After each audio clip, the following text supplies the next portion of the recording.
I feel nauseous, believe me. Never had a lot of shit come easy. Had to work hard, struggle just to be me. Had to rise up just so they could see me. Did what I had to do just to feed me. And what was left over I put towards my dreaming.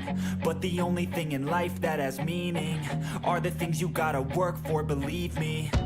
Take into your hands a plan, your own hands can land your own brand. And damn, I feel like no one takes accountability. They want the credibility, convincingly unwilling to put in the fucking hours it takes to get some power. Don't be fucking sour, take a cold shower. Scream until you're louder, work until you're prouder. And fuck all the doubters, they're just fucking downers. I swear to God they all let me down. I always fought just to wear the crown. I'm pissed off at these fucking clowns who were all taught they deserve an ounce. It's only worth it if you work for it. It's only worth it if you work for it. I won't stop till they hear me now. I won't stop till I wear the crown.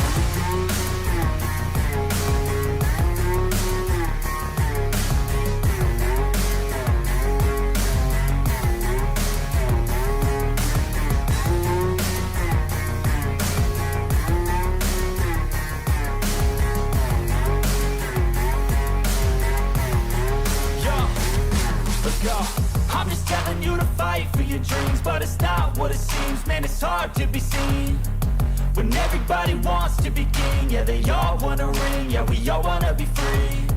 So show me what you got, what you bring, how you fight in the ring, how you take a fucking swing. Do you got heart, are you mean? Got some scars, got some needs, are you willing to go bleed? I swear to God they all let me down. I always fought just to wear the crown. I'm pissed off at these fucking clowns who were all taught they deserve an ounce. It's only worth it if you work for it. It's only worth it if you work for it. I won't stop till they hear me now. I won't stop till I wear the crown. I swear to God they all let me down. I always fought just to wear the crown. I'm pissed off at these fucking clowns who were all taught they deserve an ounce. It's only worth it if you work for it. It's only worth it if you work for it. I won't stop till they hear me now. I won't stop till I wear the crown.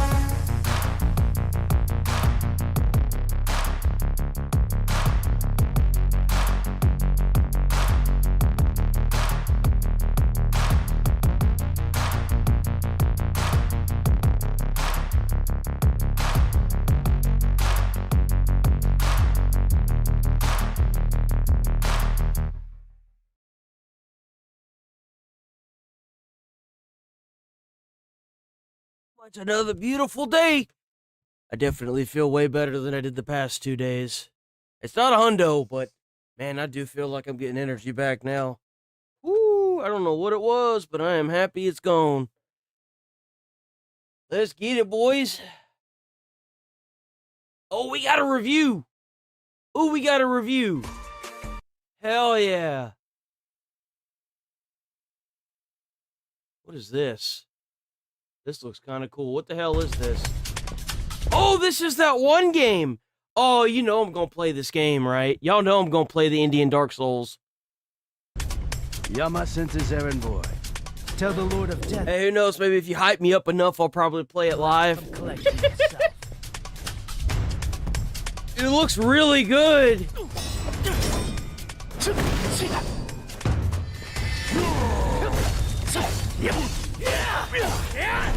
Man, that sure does look clunky as shit, though, don't it?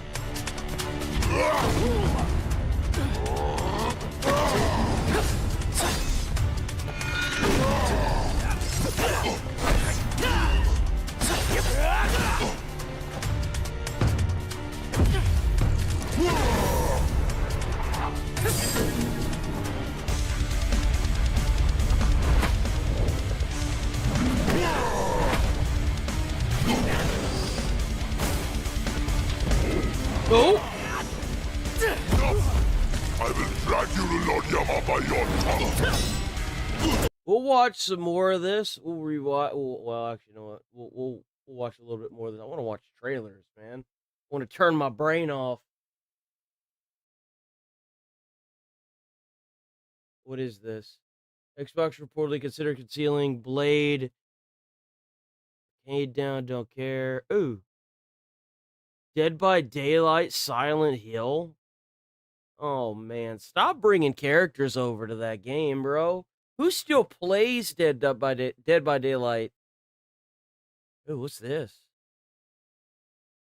Oh, hold on. What is this?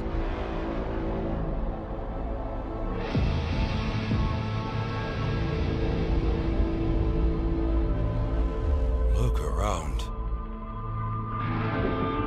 The world is dying.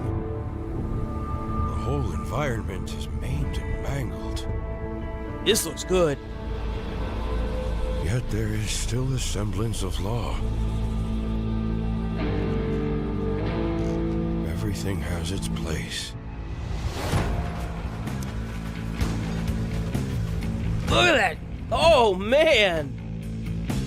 That shotgun is awesome. Get out of here. Keep your weapon clean and ready. All it takes is one mistake.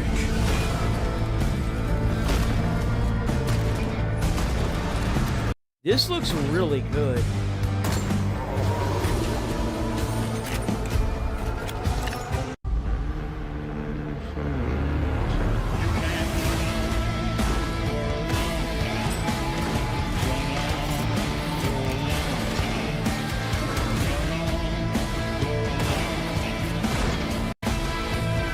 I would definitely play this. This looks awesome.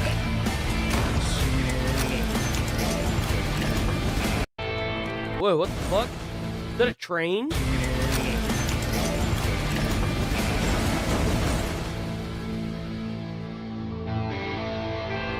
Huh. But we will not despair. We will do it again and again. This actually looks really good. Guaranteed it's a roguelite. Guaranteed it's a roguelite. But man, that trailer, that was good.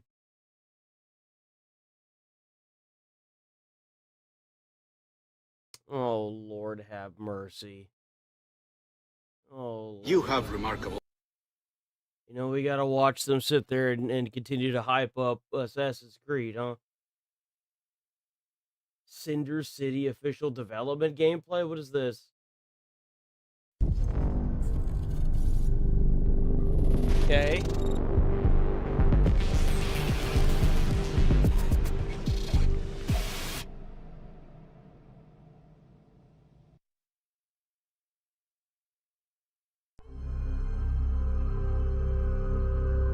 Cinder City is a sci-fi cinematic TPS set in a dystopian near-future Seoul.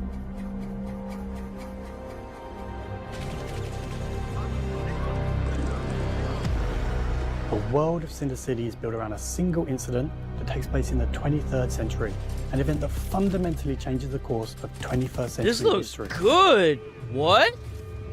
And uncontrollable criminal organizations, while super soldiers, known as the Cinder Knights, remain humanity's last hope. To bring this desperate world to life as a game, Cinder City focuses on three core elements: a tense cinematic shooter experience, a massive open world, and large-scale multiplayer PvE. How did I miss this? Players Where's take the over actual role of- trailer for this? They gonna play it at the end? No, it's called Cinder City. Where's the trailer to this? I've never seen the trailer for this.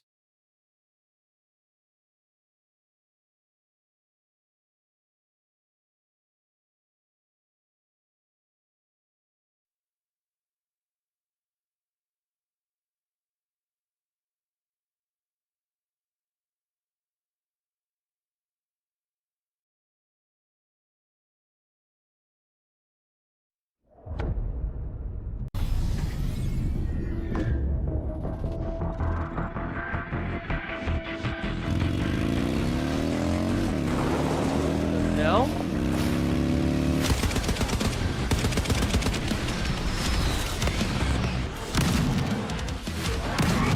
This looks good. What? fuck happened there? Wait, what? What happened to the helicopter?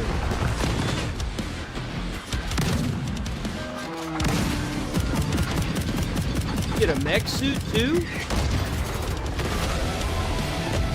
Is this supposed to be like a single player like narrative experience? This looks really fucking good. When does this come out? How did I miss this? Is Cinder City a single player experience?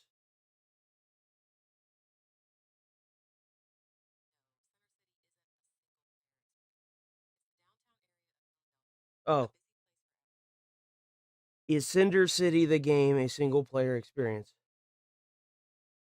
Not Cinder City, fucktard.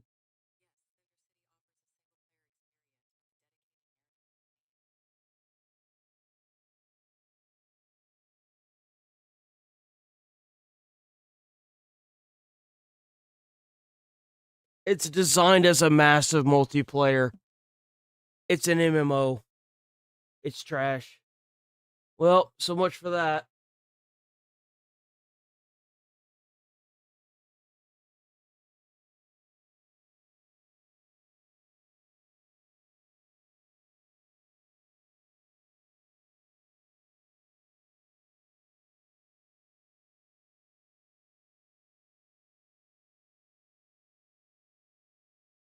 God, that movie was weird. Pan's Labyrinth, that movie was fucking weird. Like, the more I think about it, the weirder it gets. It's not bad, but it's weird, man. That's a weird thing. Okay, I think... Yeah.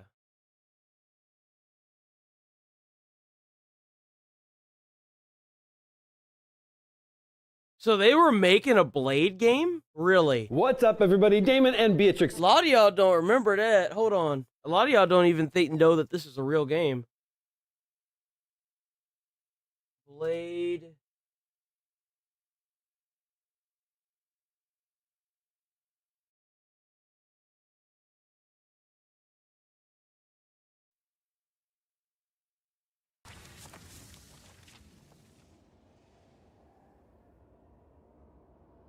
So this must have been the game that they were... This was going to be Bethesda? Oh, this game was going to be shit. No, there's no way that they could have been able to do this right. There's no way, bro. I'm sorry. No.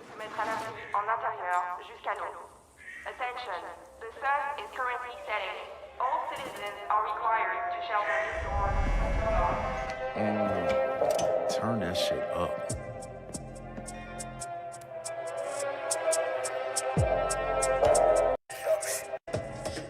Bite. Uptight now.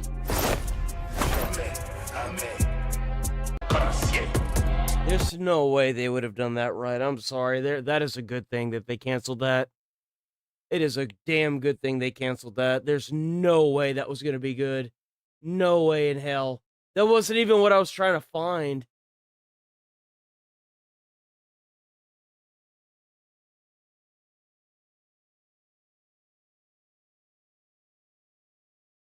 Here, and in today's gaming news, both Blade... Good. It's good. It's good that they got canceled. This is a good thing.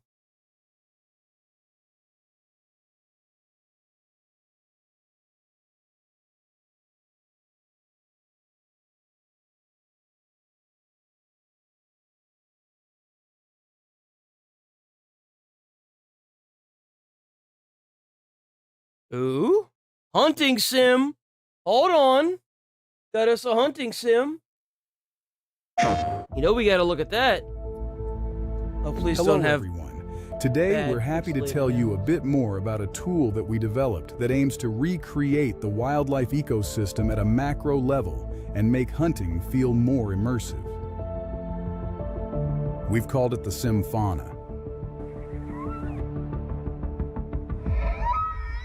Thanks to Simfauna, every animal in the game follows realistic life cycles. Really? You'll encounter juveniles, adults, and even older specimens, each with its own characteristics, behavior, and routines. I don't know how I feel about someone calling a hunted animal a specimen.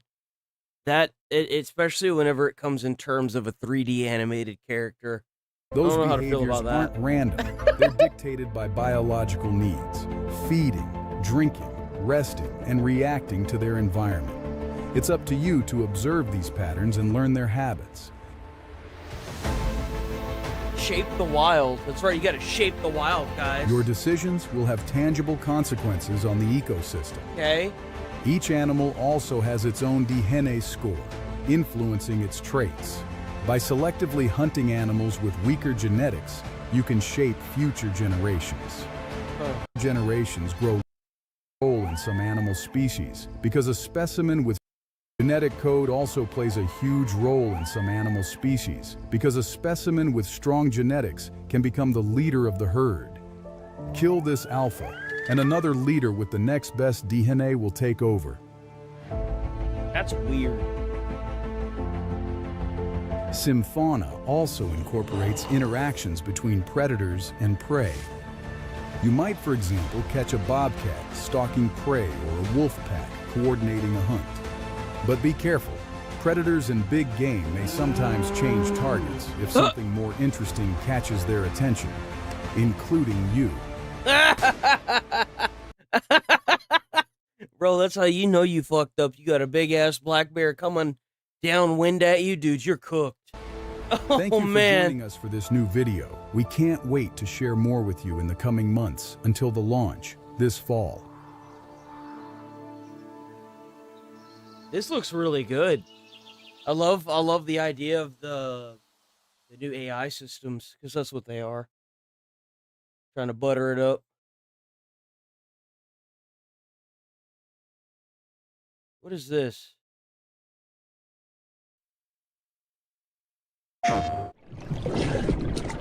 Oh god, why does this look so dang? Oh, I hate that. What? Yo, get out of here. Oh, that's slop. Great. It's 4-player co-op slop. Bro, there's so many of these. There's so many of them. Gosh, please just stop.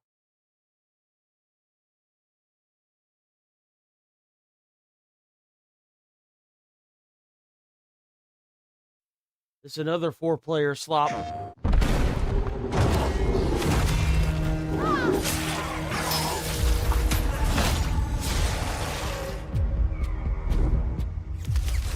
This one actually looks pretty good, though. All things considered.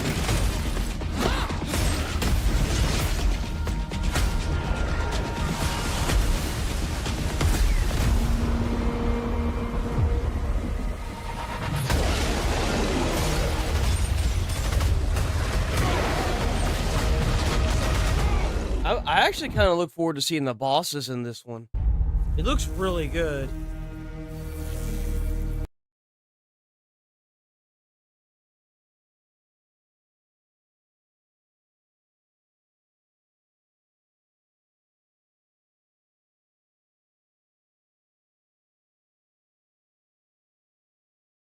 Looks like that's everything.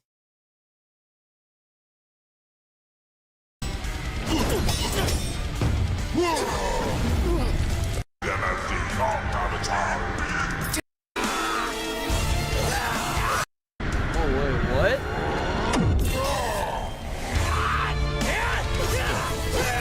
What the fuck? Bro turned into Zeus. What? So like what? So every time he like does that little spinny gesture, does he get more electricity?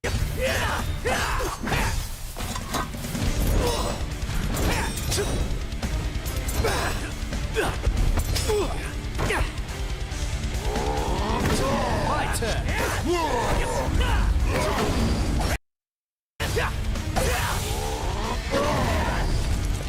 I feel like, now hear me out. I feel like this is fake. Hear me out. Because, like, the way this character's moving,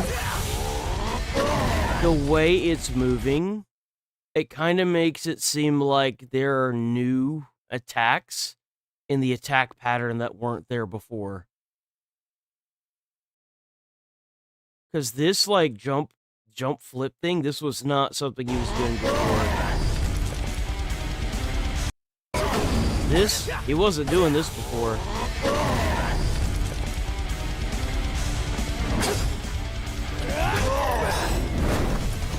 Oh. So you could pull the, like, wing out? What does the wing do?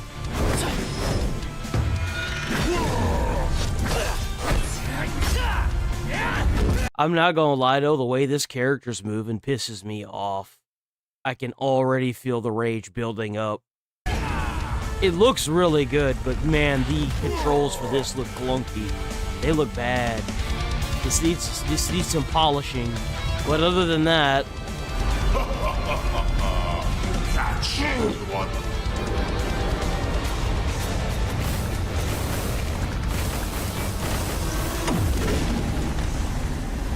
What? He actually dodged that? Get out of here.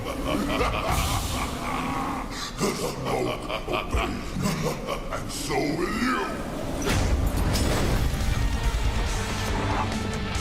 That's kind of cool. Oh, he died. Died 1,000 deaths to get to you, Boomy. And I will die 1,000. Why does that look like Dr. Eggman, bro? Like, straight up. More to save you. He's even got the weird, like, creases right here, only it's paint. I'm coming, Boomy. I'm coming.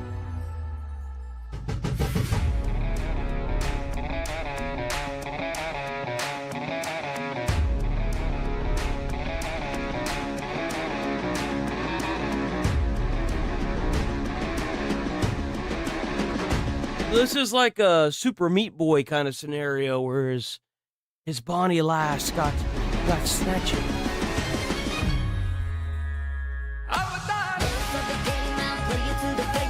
That is copyright if I've ever fucking heard it.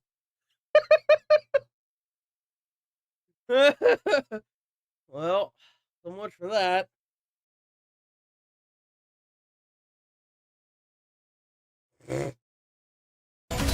Oh, we're still going. That enemy looks crazy, by the way. That boss creature, whatever that is, looks ridiculous. It looks so weird. Oh, there's snow? It's pretty.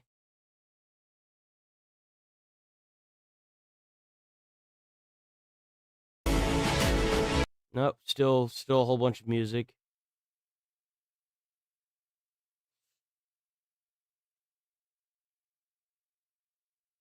I think this looks really good. This looks really good.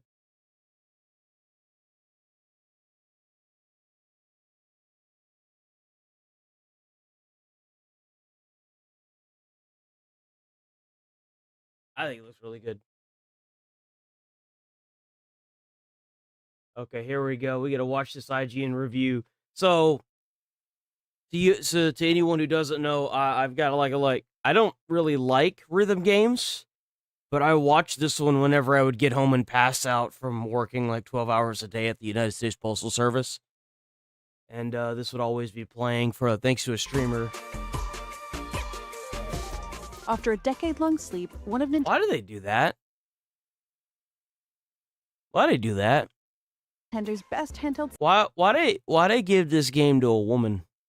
Well, it's because it's a rhythm game? That seems kind of sexist, huh? Series is finally making its Switch debut, and I couldn't be more thrilled. I've always loved the Rhythm Heaven games series for their irreverent humor and formidable musical gameplay.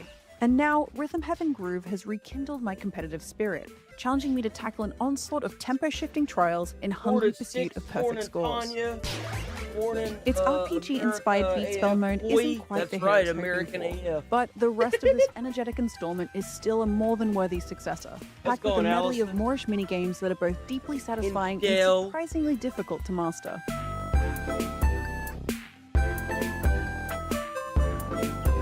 From quick taps to lengthy holds, cause the characters you control across its bite-sized levels to perform all manner of odd tasks to a variety of specific beats.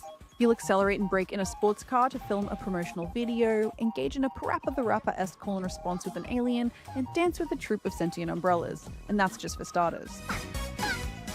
The clever twist is that there isn't a clear note highway telling you when exactly to tap, so you have to recognize a mixture of visual and auditory clues to hit the sonic sweet spot.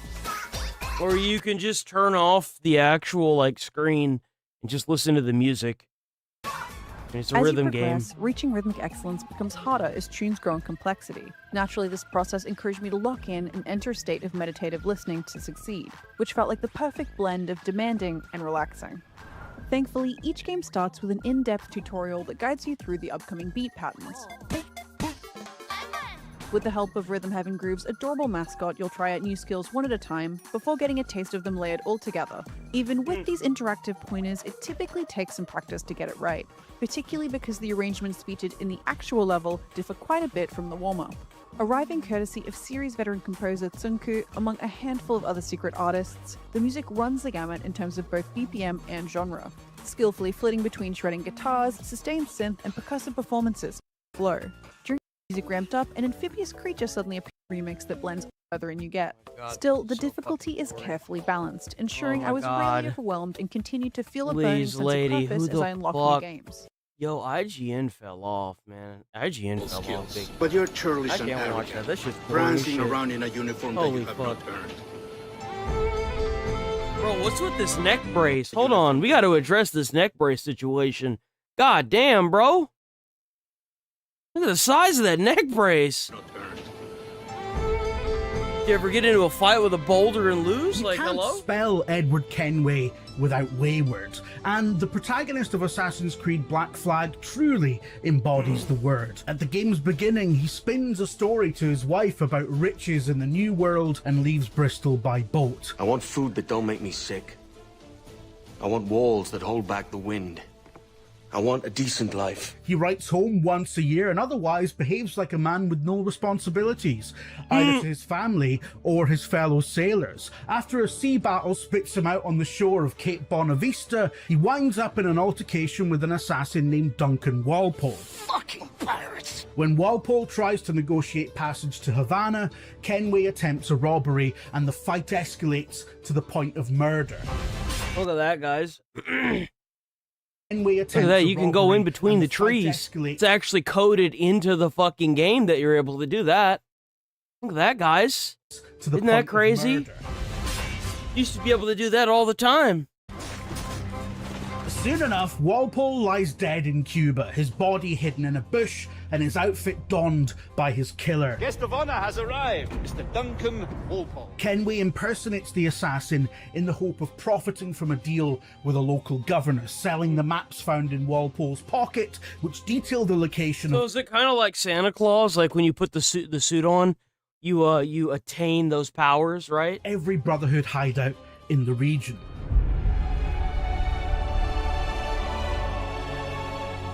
For Assassin's Creed fans coming to Black Flag after a solid run of annual sequels that treated the Brotherhood with a kind of reverence that would make the papacy blush, this was a jarring introduction to the new face of stabby history time. To fight beside a man so driven by personal gain and glory is a hard thing, Edward. Ezio Auditore had been, until this point, almost unrivaled in popularity in the then fairly short league table of Assassin's Creed protagonists because he was the most playful. I'll kill you!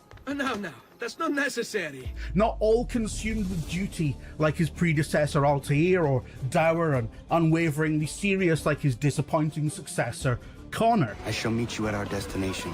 Ezio's background as a leisure-loving baby aristocrat gave him a streak of playboy cheekiness that lasted right up to the autumn of his career, as depicted in the final of the 3 games he led, Assassin's Creed Revelations, and yet his loyalty to the Creed could not be doubted.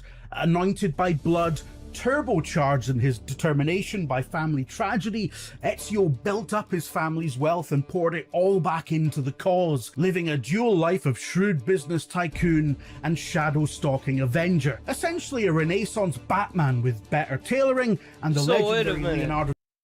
So this dude just straight up jacked this other guy's uniform as an assassin. And it just all worked out for him. There's a lesson to be learned here. There is a lesson to be learned here. As his Lucius Fox. Incredible. Yes, it is. With Ezio, the series put a considerable distance between its po-faced origins and its vibrant Florentine reawakening. With Edward Kenway, Ubisoft strapped on a pair of rocket boots and left the Creed itself as a blip on the distant horizon. His abandonment of his old life in Bristol in favour of a sun-soaked Caribbean adventure of rum, sodomy, and fat stacks of cash. I don't really think they stopped. Because he's saying that they don't really do the whole, like... Ubisoft strapped on a pair of rocket boots and left the Creed itself as a... Because they didn't really get rid of the Creed. This is kind of like a one-off where a pirate just so happened to do what a pirate does, which is kill and steal stuff, and now he's wearing the uniform. For example, in Odyssey, whenever you play Odyssey, you don't really have the Creed, per se. You have, like, the way it's all laid out, you're just kind of there. It's like, you're a part of the Creed, but you're not really a part of the Creed, if that makes any sense. And like the opposition to the Creed are just hits that are throughout the land, right? Like the leaders that you have to kill in order to unlock more of the round table or whatever. It's there, but it's like in the backdrop there, if that makes any sense. It's not heavily leaned on like it was in the original games, but it's still there. Blip on the distant horizon. His abandonment of his old life in Bristol in favour of a sun-soaked Caribbean adventure of rum, sodomy, and fat stacks of cash is the perfect metaphor for where the series as a whole found itself with him as its mascot. A grand reinvention, no longer bound to the urban jungle, utterly free to go anywhere. Kenway was the perfect match for Assassin's Creed players in 2013. Ubisoft had released 6 entries in 7 years, and the lore of the series was already a tangled muddle of science fiction and lineage. In fact, the overarching plot... I always played these games with the thought that each one was its own game. Except for, like, the Lorenzo collection, the original 3. But the rest of them, I play them as if they're their own title. Like, you know, I don't expect them to line up at all. It's kind of like, what's the word? What's the TV show? Like the Twilight Zone? Each episode has its own story. Connected the games was so unpopular. If you play those games that way, it feels completely different. Ubisoft had prematurely killed off its modern-day protagonist Desmond in Assassin's Creed 3. However terrible it might seem today, we'll find a way to stop it. I don't think that matters. The original plan for Assassin's... You shouldn't even be talking about this. You shouldn't be talking about these cutscenes right here, because they've already openly said that they're actively removing them from Black Flag. The scenes where, like, it goes from... you know, pirate ship day back to office desk sitting, they're actively trying to remove this whole section from the game itself. They're trying to take it out altogether from the franchise. We'll find a way to stop it. See, the original plan for Assassin's Creed hadn't envisioned the idea of multiple eras, multiple trilogies, even, of stories told across human history with a thread of science fiction tying it all together. The modern day stuff was originally conceived as the destination, a definitive ending to the story where Desmond, having absorbed the skills and quasi-supernatural abilities of his ancestors... They're getting away from this. This is going bye-bye.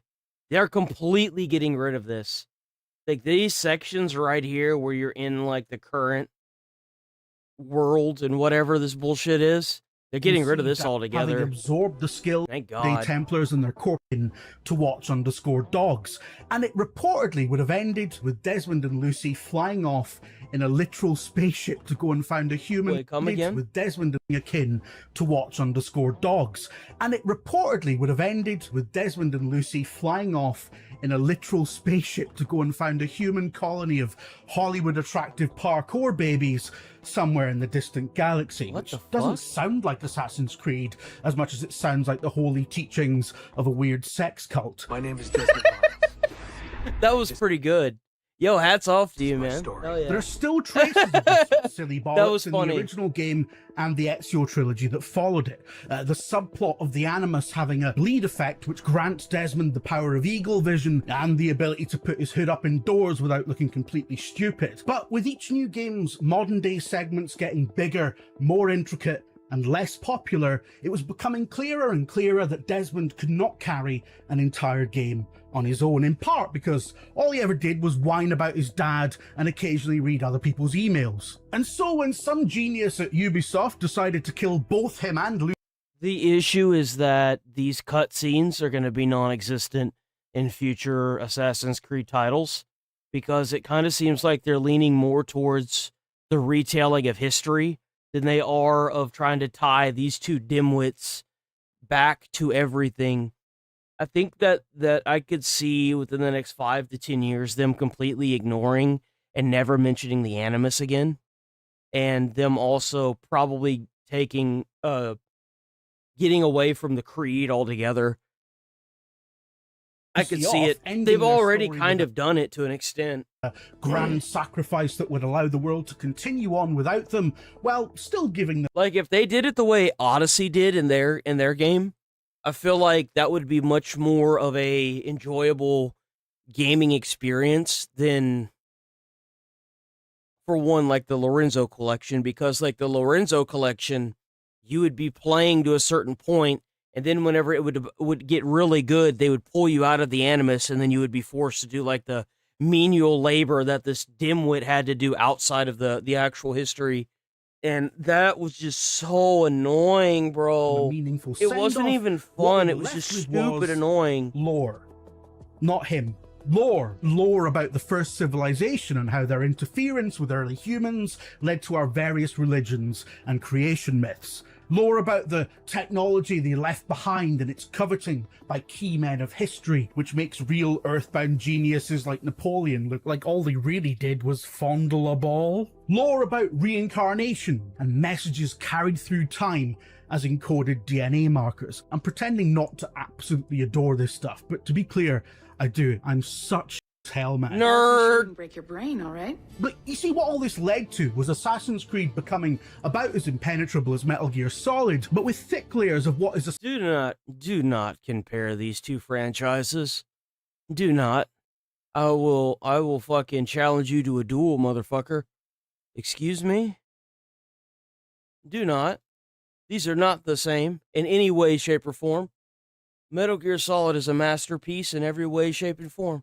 Essentially the Silurian hypothesis, but that most people paying little attention to anything so impossibly high-minded... Ubisoft wishes it had the literacy that fuck, what's his name?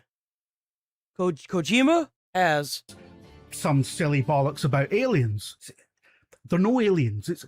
Never mind. At this point, the only thing about Assassin's Creed that was clear was that a new direction was needed. An on-ramp for newcomers and casuals, and a hot new protagonist whose feelings about silly bollocks could mirror that wide audience of curious outsiders so covet. Are we going anywhere with this, man? To read a code, whole-faced expositionists, everything is permitted country, something not original plays beautifully into this. There's a He looks like he's mostly talking about the older one anyway. That all is not well in the world of Supergirl, dear viewer. Not only did the movie get crapped on by every YouTuber... Oh, yeah.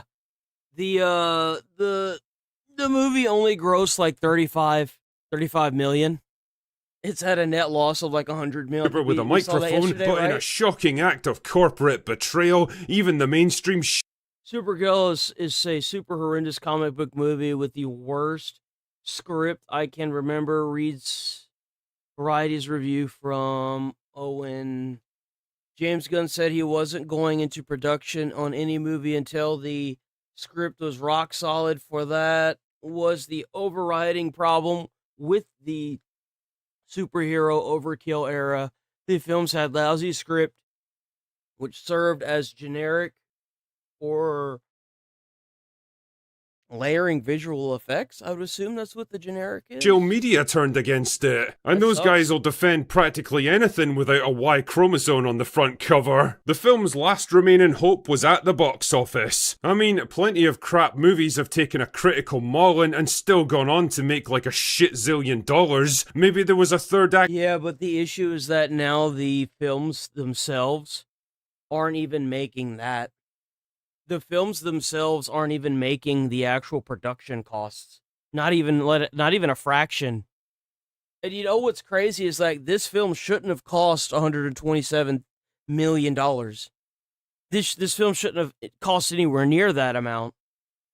But because you've overhired and you've got a bunch of staff standing around doing nothing, collecting money, that's the reason why it costs so damn much to produce this film. Redemption waiting for our girl Kara after all.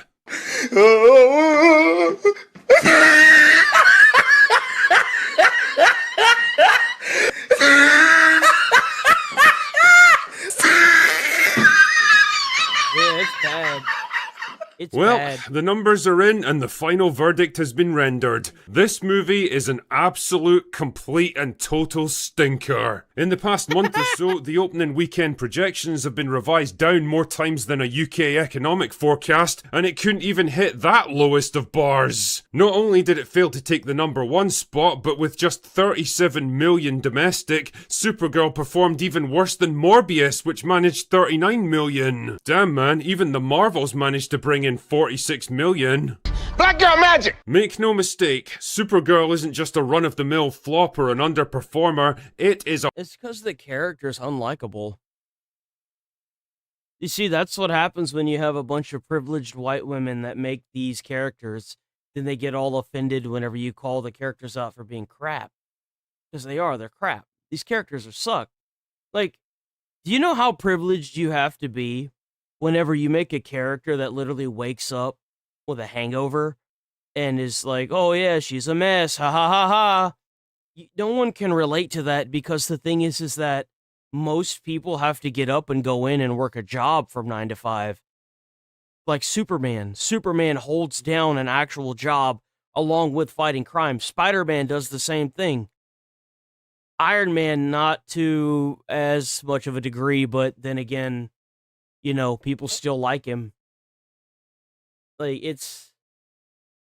you have all these characters that all hold down jobs, and then you've got this person that is literally just flying around the galaxy doing fuck all, and then has to care about something other than herself because of a dog. Like, nobody likes a person like this. They're annoying. There's a reason why you're alone in your spaceship in the middle of space. That seems to be the one thing that none of these writers seem to understand whenever they make these shit characters. a fucking calamity for James Gunn, the DCU, and I don't know about superhero y'all, but movies. I don't really think this actress is very pretty either. I just don't. I don't think she's very attractive. In general. And the thing is, we all told you this was gonna happen. We saw the writing on the wall, we read the signs, and we formed the obvious conclusion that this film had about as much chance of success as an Airbnb in fucking Pripyat. Supergirl might be the most predictable flop in years, but what's important to understand here is why. Because there's already all kinds of bizarre myths and excuses popping up to explain it. And if you can't be honest about your own mistakes, then you'll never learn from them. And by golly, I want Hollywood to learn from this one. So with that in mind, let us examine a few of them, shall we?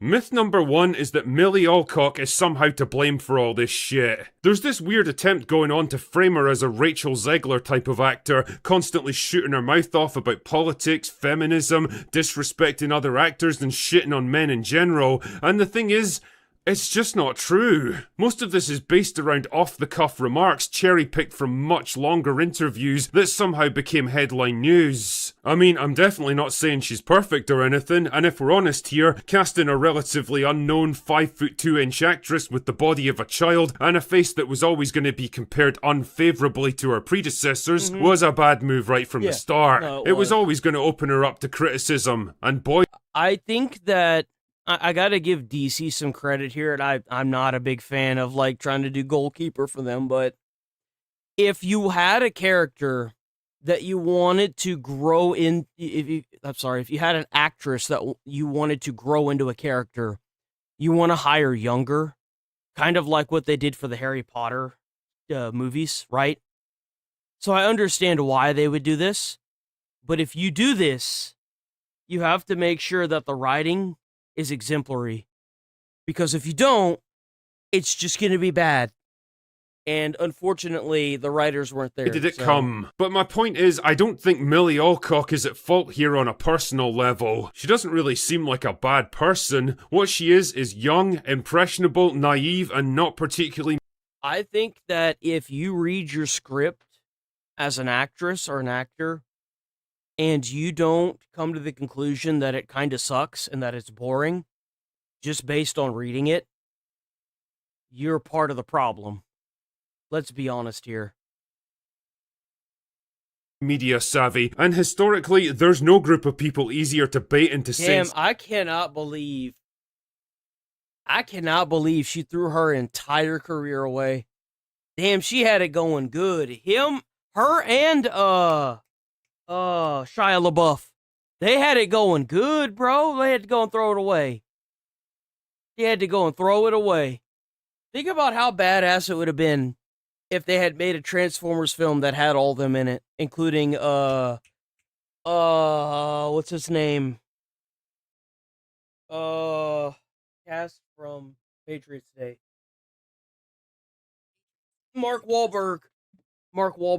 Something Think about how retarded badass that'd have than been. young, enthusiastic actresses that have gotten their first taste of fame and attention. Like this infamous red carpet interview where she clearly had a bit too much of the free champagne and was asked about Supergirl's perception as a queer icon. It wasn't, but in honor of Pride Month, as I'm getting all these questions, I don't know. I think that what makes this film so beautiful is that it's not centered around a man. It's not centered around love at all, if anything.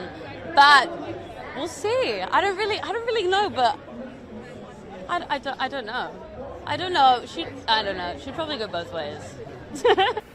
At no point in your rambling, incoherent response were you even close to anything that could be considered a rational thought. You can tell from her awkward, stumbling response that she's trying her best not to offend the interviewer by saying, "What the fuck are you even talking about?" Because that would kick off an even worse shitstorm, while instead pivoting the conversation back. I know what she's talking about. She's actually a very smart person. She is. She realized mid-sentence that she was about to say something that was about to ruin the movie. And she stopped herself. That's why she kept saying, "I don't know." It's because she was mid-sentence and she had to stop herself. Now, what she said already didn't help.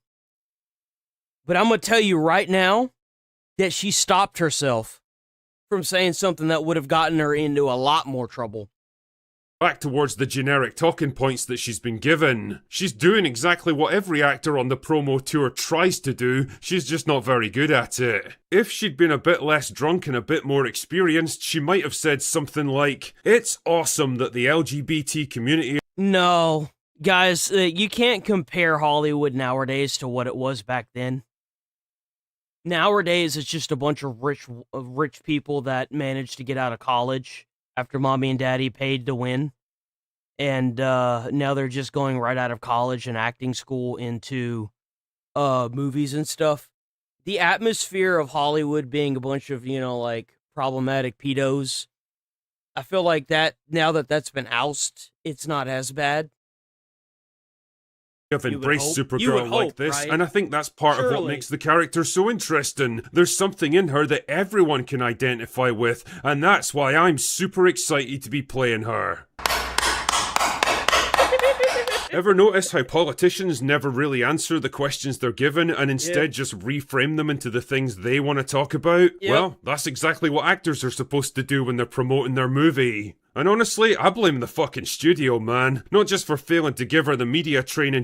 They should just be telling their actors and actresses that if something comes up that's LGB affiliated, just say no comment. And then if they ask you why, you tell them why. You tell them that the contractors have told you to say no comment. she clearly needed, but let the actual studio take the brunt. Putting idiots like this in front of her in the first place. Because, like, if you're an actress or an actor and you go out and do something like this, whether you like it or not, you've just involved yourself into that atmosphere war. You have. And it's going to make getting a job after this almost impossible. Especially with the flop that was Supergirl. Right? It's like that so, Mark like, Malkin guy. Would you say this is the gayest superhero ever? They had to know that questions like this were only ever going to appeal to a tiny percentage of the audience and alienate everyone else, but they did it anyway. I don't like using the term they. It's she said it. The studio didn't say it, she said it. They threw Millie Alcock to the wolves with this one, and I think that's a real shame because the fallout from this disaster. She did it to herself. Is probably going to derail her career for years, if not forever. Myth number 2 is that the movie failed because men just can't stand to see women heading up superhero movies. How has that worked in the gaming industry? Telling everyone that all gamers are going to become extinct soon. How has that worked out? What's it like alienating your audience and then realizing that they're the only audience that really watches this stuff? Like, where does this mentality come from? Seriously, where did this come from? Well, you're not doing what I want, so I'm going to call you a bad name. Where does this come from? Like, what are you in, like, fucking preschool? Movies. Where does it come from? I don't get it. Because how do you explain the success of Wonder Woman? There was no real antagonism around that movie. Men and... I can't tell you how many people only watch that because the lady in it is hot as hell. Everyone that I've talked to has said that they went and watched it because she was hot. Even women. Women both enjoyed it, and it was a critical and commercial hit. Why, you ask? Well, because the protagonist was likeable, feminine, and actually heroic. She wasn't some prickly, aggressive bitch who had to turn every conversation into a battle of wills, or a walk-in inferiority complex who constantly had to prove herself better than everyone else. Let me also frame that as well. Wonder Woman was actually a good film. Now, the second one was pretty bad. I didn't like the second one. I went and saw that one in theaters, and I was very disappointed. Or some shitty feminist revenge fantasy out to punish and humiliate every single man in the movie. Men are perfectly happy to fantasy and out this to is the reason why better than everyone else. Or some shitty feminist scenes like this are the reason why everyone is jumping ship. They had one of these scenes in Infinity War as well, or Endgame, where all the women teamed up on the battlefield and they tried to fight Thanos. This is so alienating to your core audience, it's not even funny. Revenge fantasy. You could see this as woman power, right? Oh, the flower power. But whenever I look at this, I see 5 women that took everything in their body to take down one man. Punish and humiliate. So, in a way... They don't really help their cause, do they? They really don't. Everyone else.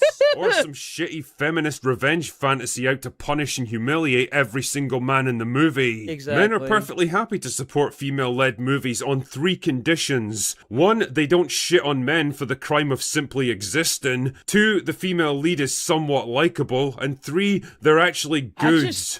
I really don't like this actress, but that's not really her fault. It also has to do with what she had said, you know? Supergirl failed on at least 2 of those conditions, arguably. Because you can tell that she's more left-leaning. Like, I'm not trying to be like, oh, political, but more like she leans towards feminism, which is weird. But she's not allowed or permitted to say that, which is the reason why she kept saying, I don't know, and stumbling before. And it's so obvious. 3 if you want to be picky. It was a shit film and the protagonist was just plain unlikable. Right from the first trailer, Kara's personality immediately turns you off, man. The writer probably thought it was super empowering and fresh to have a female hero who's messy and crazy and doesn't exist to live up to your expectations. But that's precisely the problem, partly because to outsiders, Kara comes across as lazy, arrogant and self-absorbed, but mostly because you're treating the audience like unwanted baggage that the protagonist has got no time for, like some— You know why? Because you are unwanted baggage. They want your money, not your mind. They don't care about what you think and feel, they just want your money. Opponent who has to be defeated or corrected. People couldn't warm to this character because you gave us no reason to like her. In particular, you gave men no reason to like her. See, we've got no sisterly solidarity with female characters. We're not going to support them simply because they exist, so you have to work extra hard if you want to win us over. And win us over you must, because here's another uncomfortable truth for you. When it comes to superhero movies, men are your target audience. You might hate them, you might resent them, but men are who you have to appeal to. It doesn't matter how hard you pander, women are not going to suddenly show up. You don't even have to have someone like Supergirl in a bikini 95 times in the movie. It would help, but like, you know what really draws men in? Writing and actor and characters that people like and can relate to. I never thought I'd be saying this for a AAA film.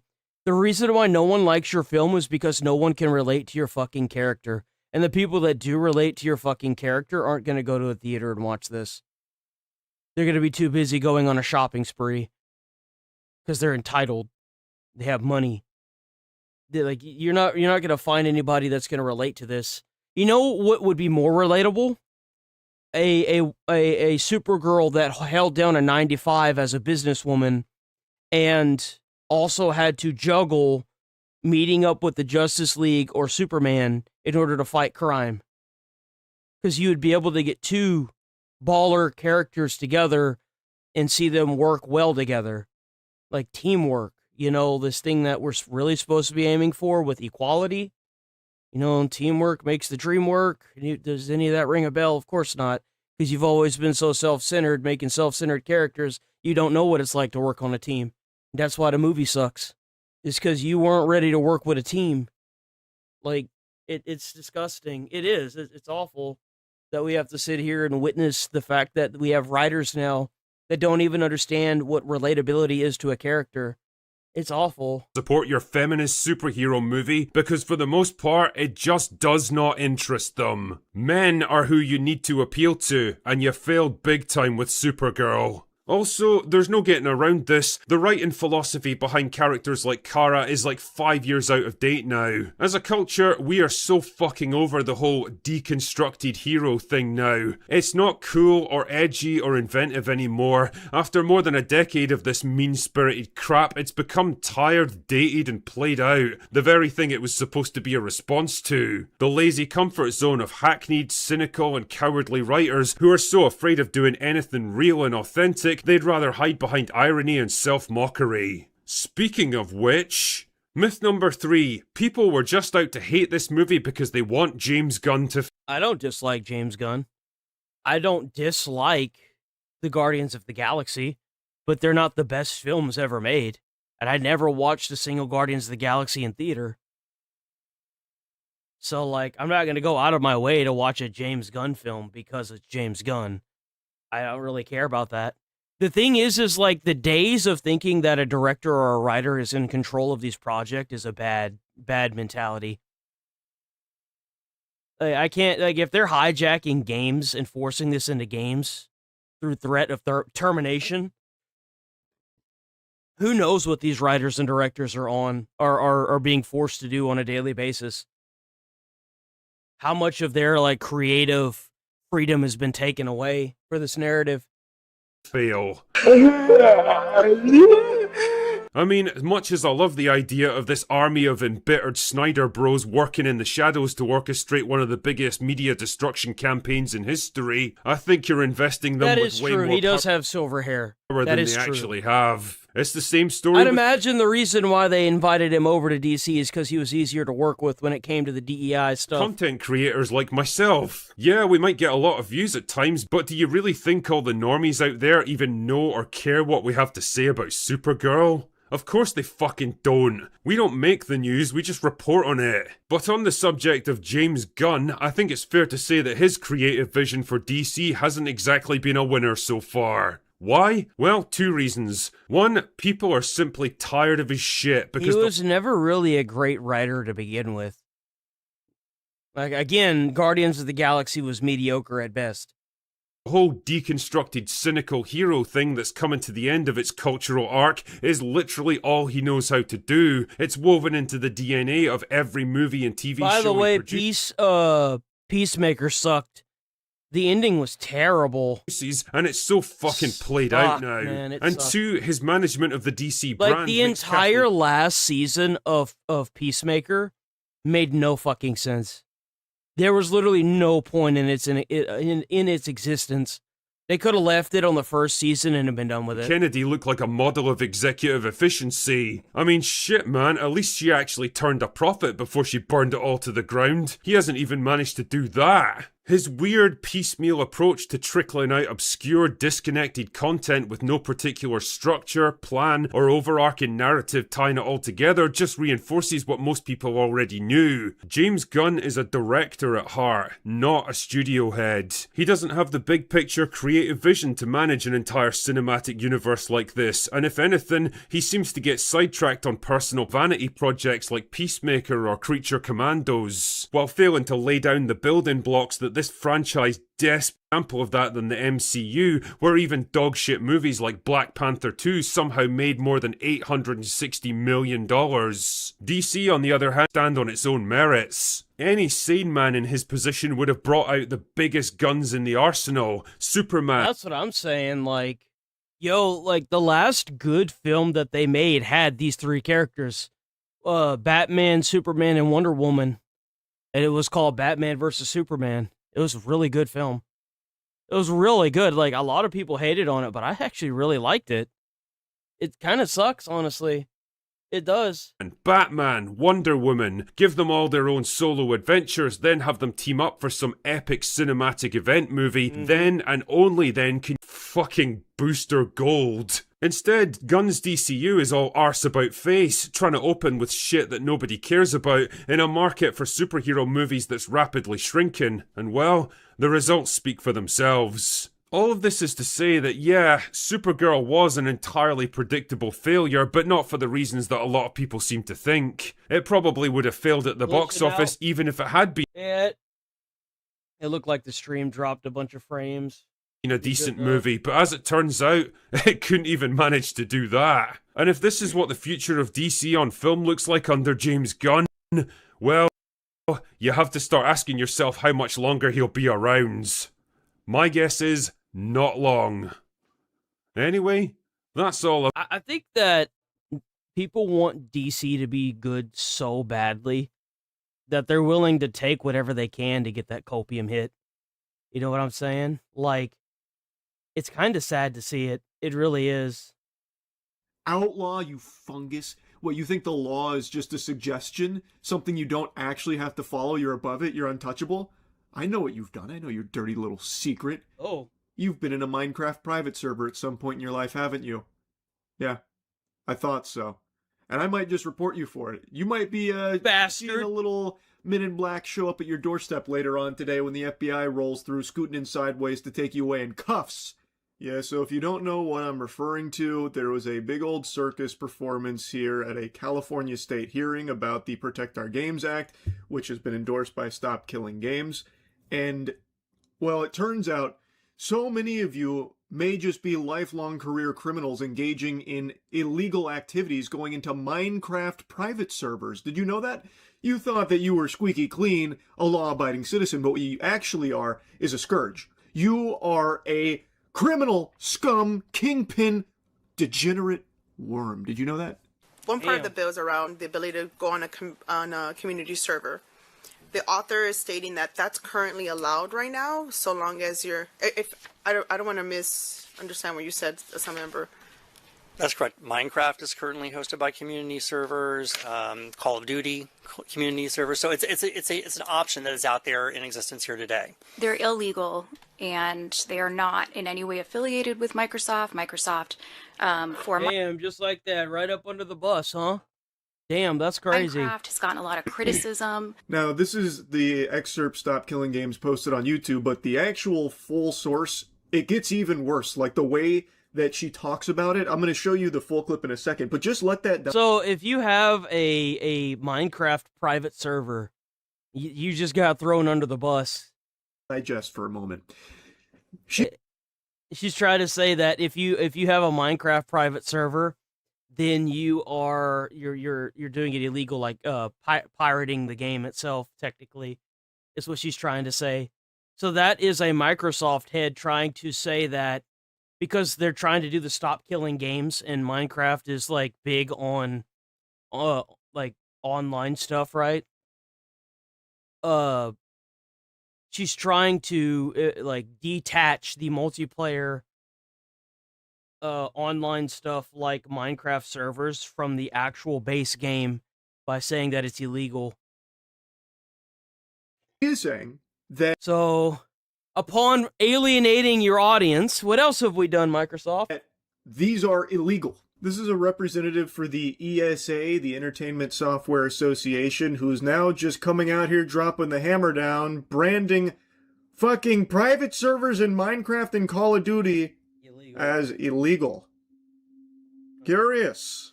What? I didn't even know you could make private servers for Call of Duty. Minecraft is legitimately built upon these private servers. Most people that play Minecraft are playing private servers. Well, I guess I can't say most.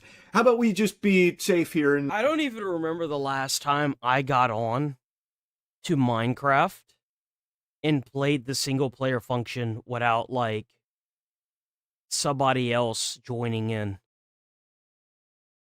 Which, by the way, you would need a server to do. You'd need a server in order to multiplayer like that. Not exaggeratory. Private servers are a core identity. They're on the actual website. When you go to like Minecraft, they're on the website being advertised on a different page. Like literally, it's part of the tab system that they have. You click over to a different tab and you can get like this list of private servers that you can like pay money for that will allow you to, you know, put Minecraft with mods on it. Minecraft. It is integral to the Minecraft experience in a lot of ways. And now they're just giving this blanket statement of, oh yeah, that's illegal. What? And they are not in any way affiliated with Microsoft. Microsoft, for Minecraft, has gotten a lot of criticism because of those community servers not employing the same safety standards that Microsoft does on their Minecraft servers. So is it like the black market of video games? Yes, in fact, we consider it piracy. We have lawsuits, 2 pending lawsuits against private servers right now. I don't believe that. Is that true? Hold on. Does Microsoft have lawsuits against 2 private servers in Minecraft or for Minecraft?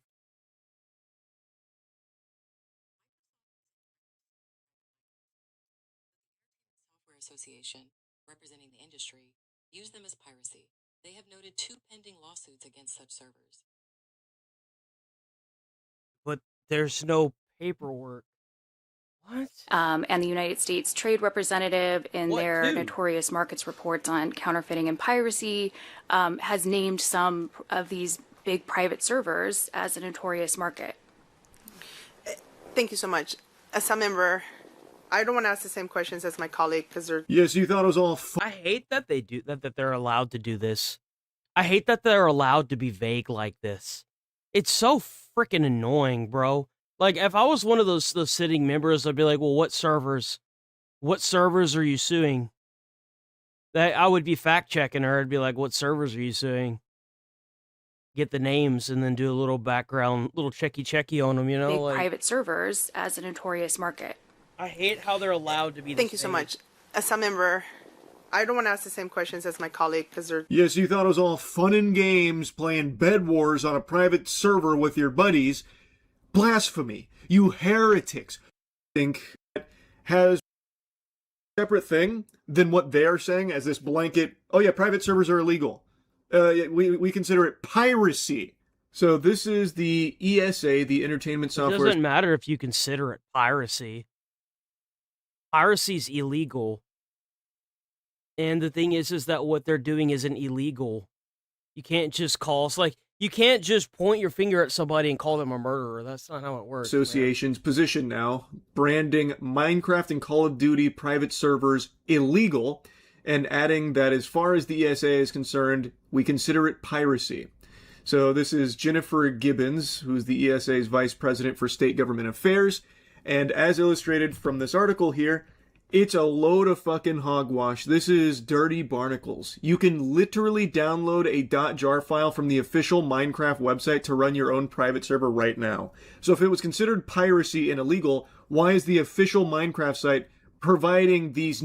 It's so servers and stop to the black market of video games here. And look at this, you got a huge way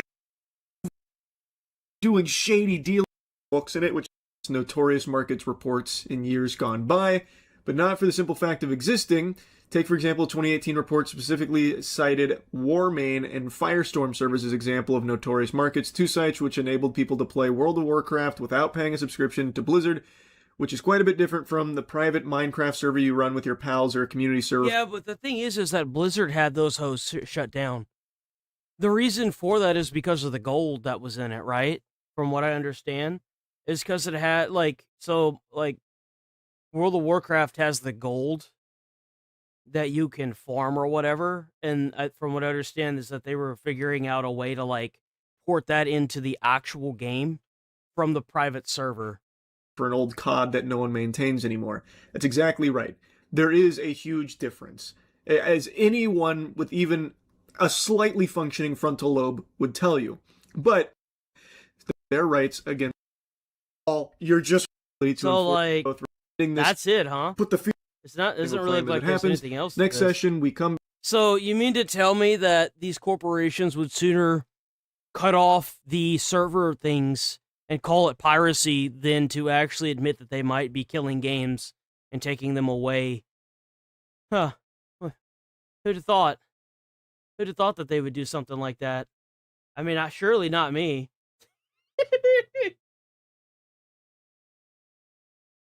Not I. Hello everyone, this is Yo, Daily Dose of the Internet. Let's go ahead and watch this daily dose of thine internet on YouTube. Boom. Boom. Let's get it, boys. Your daily dose of internet. These roads in Argentina aren't for the weak. Hey, yo, bro, we going to... What the fuck is this? You're going the wrong way, bro. What are you doing? Yeah, what are you doing? What are you doing, bro? Bro, we'll go both ways, please. Bro, what was that, bro? Yo, what was that? That's how it is? It's dos way? Yeah.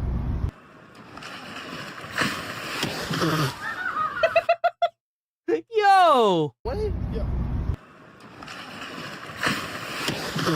God, that hit him hard. But here, you wanted a fish? Here's your fish. Get the fuck out of here. Get away from me. That dolphin just threw a fish at me. You gonna take it off? Do you want me to? How do I take just like that? Well, I guess it was their time. Right here, just a moment. Easy does it. Bro, I bet it is hard as hell to see in that thing. Is this the actual vision hole right here? Just the bone. Not the phone. No, no, no, no, no. Something tells me they're siblings.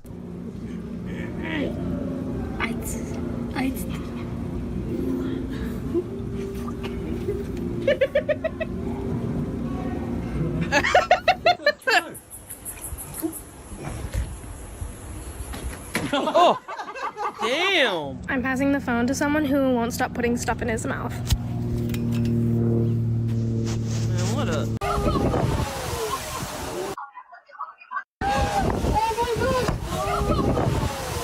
Damn.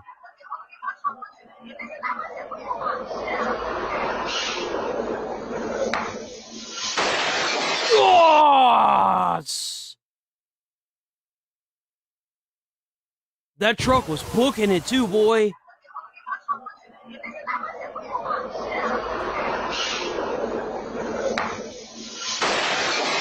Jesus!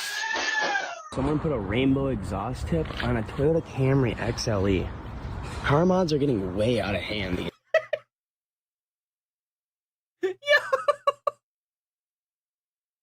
Yo! What is this, the Douglas fir? Like, dude, come on. On a Toyota Camry XLE. Bro's literally got, like, fucking turf on his car. What the hell? Getting way out of hand these days. It's, like, actually ridiculous. Bro, oh, no. This guy's a monster.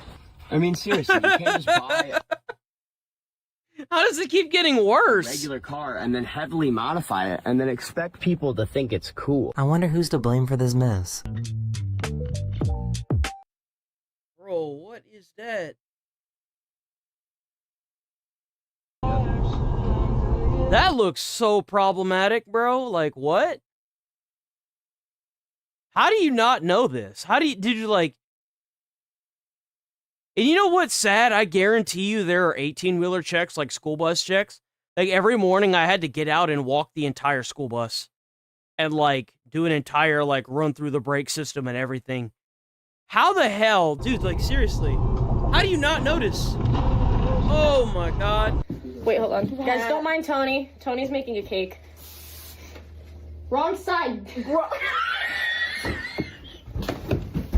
It said bottom and sides of the pan. It says bottom. Bro.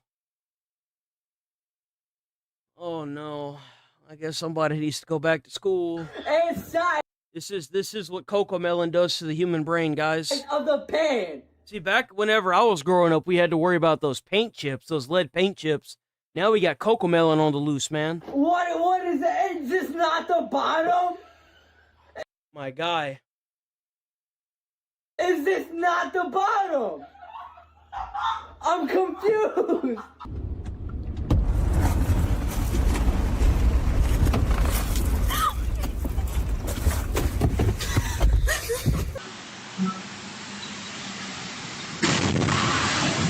Oh, damn, what the hell was that?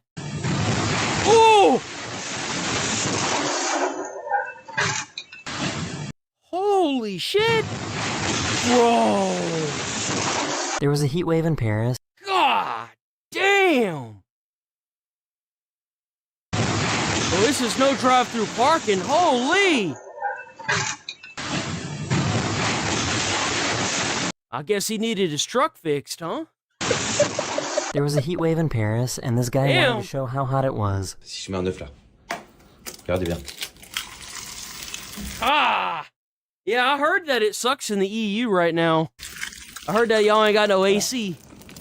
2, 1. Oh, maybe. Oh. Hold it, Deborah. Is it not gonna pop? It's not popping. Oh my God.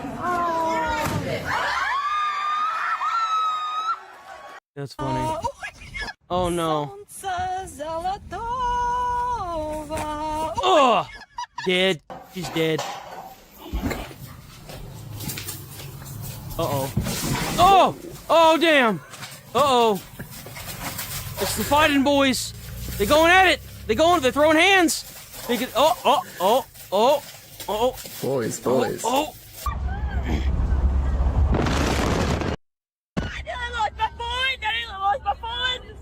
What happened? Boys.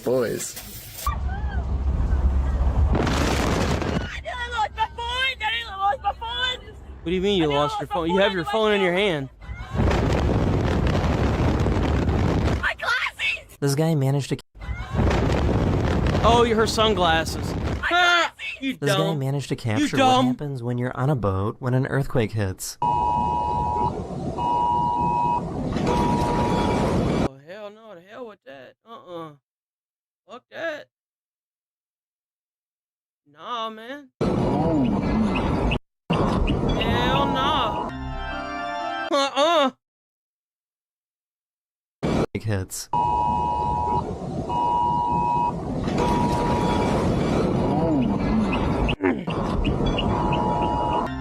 Nah, man, screw that.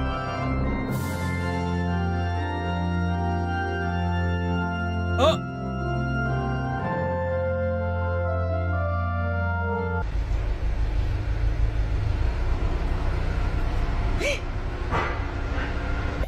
Maybe come. Bro, is he good? I didn't even see him laying there. Maybe come. If that had been an inch over, dude, he'd be cooked. Yo. Maybe come.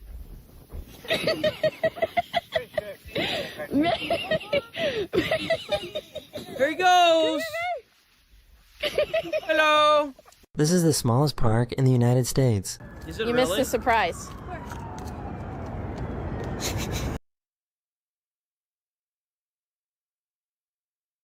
No. No, that's fake. No. No. Mill Inns Park? Mill Inns Park. Mill Inns Park.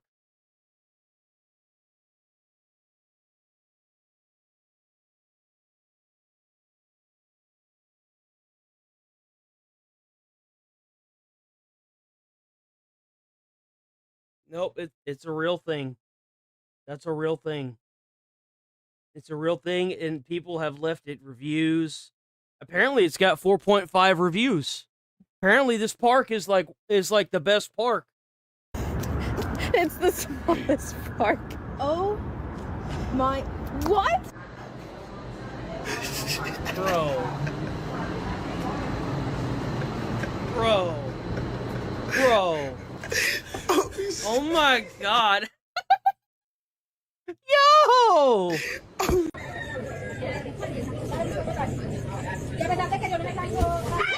Oh! Damn, boy! Gosh. First time in my life. Hello. You forgot to pay the electric bill. Oh. I think her tanning session got a bit out of hand. Hi guys, so I got a spray tan today. Is it normal to look like this?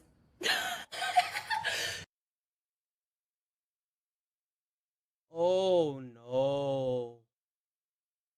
They fucked up. Oh. Dude, I went in, asked for a light bronze. She said, yeah, I got you, girl. I'll get you right. I said, bet. So then I come out of the machine, I look at my face, and I look like this. Or on Daddy say. On Theo say.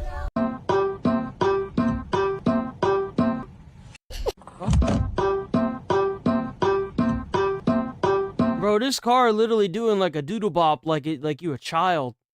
Why would you want this?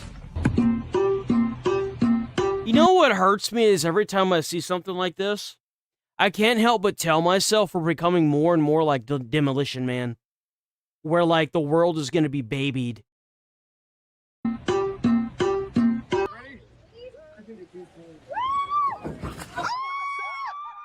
Oh, that worked out. A pantry. Ah, a pan. That's where they come from. I always wondered where the pans came from. Okay, that makes a lot more sense. Pantry. Oh! Oh, dude, she got taken out by a fucking hula hoop. Yo, I've never, damn. First woman in history to get taken out by a hula hoop. いやもうそれはもうこのジャンプするんかなこれ。 Bro, you gonna have to dig that golf ball out. Oh.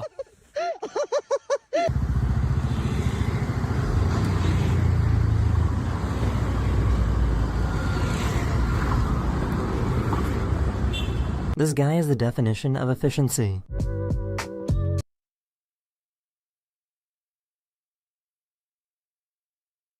Damn, look at him going. Holy. Damn.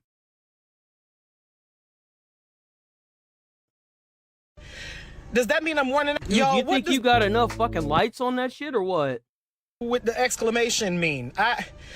Does that mean I'm? What about the check engine light? What about the check engine light? That seems way more fucking problematic. Running out of horsepower?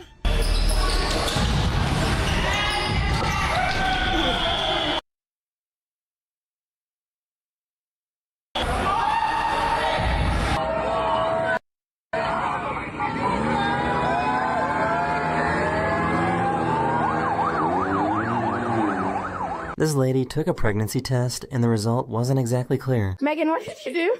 You noticed. And what did it say? Give me the question mark.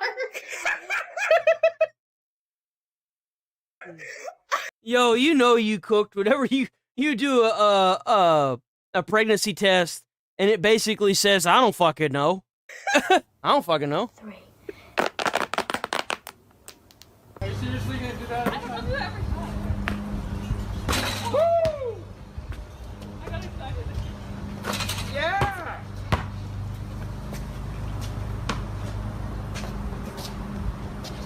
Oh! Someone's gonna mess it up. Someone's gonna mess it up. This is my favorite clip from this episode. This face paint artist created this really cool effect by using a mix of water resistant and regular paint. Really? What? That's cool. Get out of here. Здається, що всю рибу забрав ось цей чувак. Yo! How much I want to make a bet he fell asleep and the tide came in? You can see the moment they realize their mistake.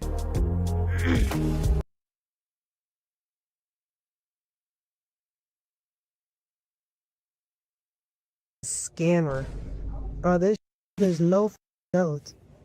And then as soon as I fill my, they cut me right off. What's your question? Why we got the non-Senate dry sheets? Napkins? What's in your hands, babe? That's napkins, man. The dry sheets. Up here with the dry stuff, washing stuff. Those are napkins, bro. What does that say? Professional series. 50 ply sheets per carton, white. Angel Soft dry sheets. That does not say dry sheets. What is this? Babe. What? What does it say? This is tissue. Yeah, I was gonna say, it looks like tissue in his hands. What's he on about? Babe. Oh, does he think, oh, he must think that it's dryer sheets. Who put it over the washing machine? Why is tissue over the That explains washing why he's machine? saying This dryer goat sheets. is really clingy. Get down. Bro, goats can be annoying little piss ants. They can be. They're always climbing on stuff. Get down. Come eat. Lady. I guess this chicken works for a living. Yo, I need to get me my own trained chicken. Yo, what? Get out of here. Oh, never mind. Never mind. I hear the people that are doing this nowadays are they're getting fired because they're getting rid of all the DEI programs.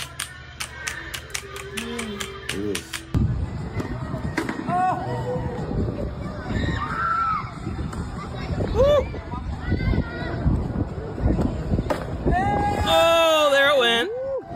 This plumber was using a camera to find a leak in the drain when he found something else instead. I mean, about 12 meters. Look. What? What is that? Biscuit. Wait, what? Why? What the fuck?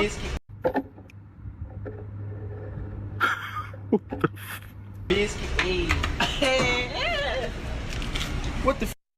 Hey, bro. Oh, there's no jam in it. What happened to my jelly? This giant alligator decided to interrupt their round of golf. That's a big ass fucking alligator. That thing is huge. Holy! That is a massive alligator. God damn, boy! Okay, I feel Bro, like... that thing would eat a dog and it'd be considered a snack. That's a fucking T-Rex, man. That ain't no damn alligator. Put a saddle on him. Be going places. Okay, I feel like I'm losing my mind. My shrimp cocktail is glowing in the dark. Like blue. What the actual... There's me and my glowing... isn't that like a radiation or something like that? Like The radiation? dark shrimp. Can a biologist, a marine biologist, please explain this to me? I've never seen a caterpillar standing up like this before. That's really weird. Why is it glowing? Bro, it looks like one of the ones that you kill in Dark Souls. Like the little ones that run away from you. They like glow brightly before they fade away. That's what it looks like.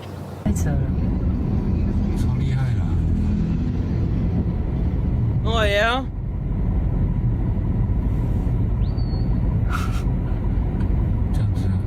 You know, I feel like if you did this instead of just standing there with the sign, there'd be way more people that would be willing to give you money. Oh! Damn, bro. Yep, just over 16 foot teal. Okay, thank you. Oh, what a When good burning certain doggy! What a materials, good it can create boy! strings like this that clump together and float in the heat. Hey, what is that?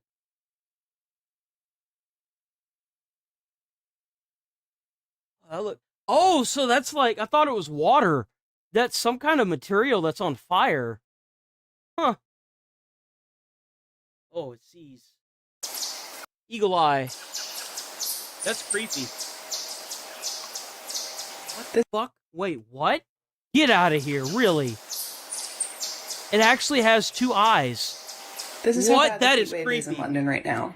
We come into the kitchen and there's water like all over the counter. It's going back. Mind you, I've been home all day long. I'm like, oh, I don't know. We took a shower. Maybe there's a pipe leak. Why are you thinking about the shower? You thinking about the shower? You in the kitchen, right? Leaking somewhere. Okay. I grab a tissue to wipe the water off the counter. Guess what this was? It's the butter. This evening, the butter has melted. The question is, does he Oh, that's even worse. Oh, now the counters are gonna be all greasy.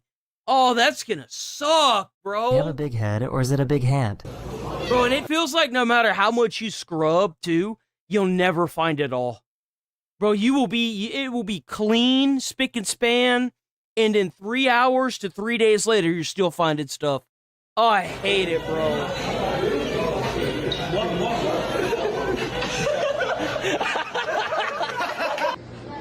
Hi, Steve. I love you. Steve doesn't care. Steve is on something.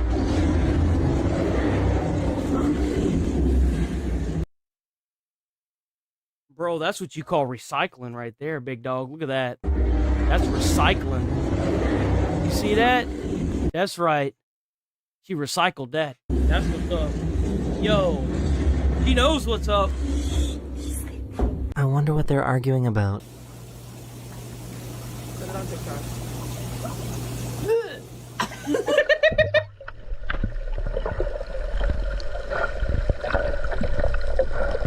That looks crazy. What? Yo, you should get somebody to like dive into that. Yeah, what happens if you touch it? Touch it! Touch it before These it gets... Scotland soccer fans adopted this robot as one of their own. Yo!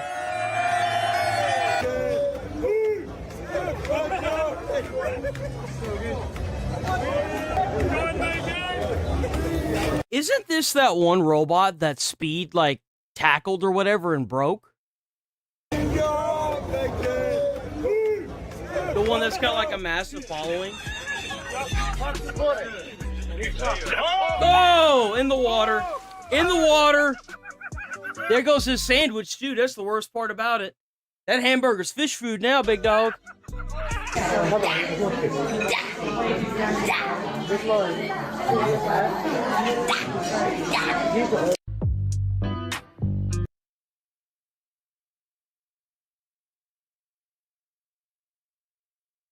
Hey, what? That's creepy. Other than the barn owl, most other owls don't have this feature. When you consider the fact that A friend! A friend! I finally cracked the code! That's how you do it, sir. I've always wondered. Oh, he went to say. Oh! What? Bro, this is like a bunch of monkeys that have just discovered how to open a banana for the first time. Like, holy crap. Yeah!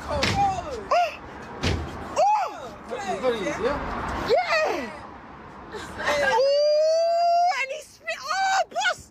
Big up you, boss. It's not quite her tempo.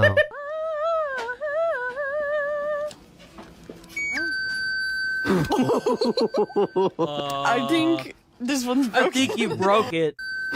Oh no. Birdie does not compute. This one's broken. You fucking broke it.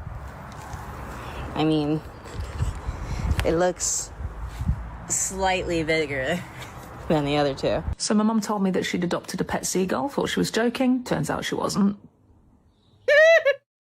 Yo, you gotta be careful what you do to those crows, ravens, and seagulls. They remember. You may think they're stupid, but they remember. Oh. That is the end of this video. I hope you enjoyed. W daily dose of the internet. And I'll see you guys again very. I'm gonna use the bathroom real quick, and then we are gonna continue with all the goodies. We're definitely not gonna watch this because this is an hour. Give me 1 second.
We bank. Sorry about that. Okay, we're not gonna watch this one. Oh, we're gonna start watching. We're done with that. Done with that. There we go. PC Lydia Ward punched by Mohammed Amaz at Manchester Airport, leaving her male colleague to single-handedly take over. Says women belong in the police and are often better than men. Okay. I just don't understand why. There was no need to punch me in the face. You got punched in the face because this man wanted to run away from the police. That's why. There have been, there was a pizza place that one of my friends worked at, and he said that there was an address that was on file for a house that they don't deliver to because someone was shot and killed after they tried to deliver the pizza to the house. A guy answered the door with a shotgun and blew his face off.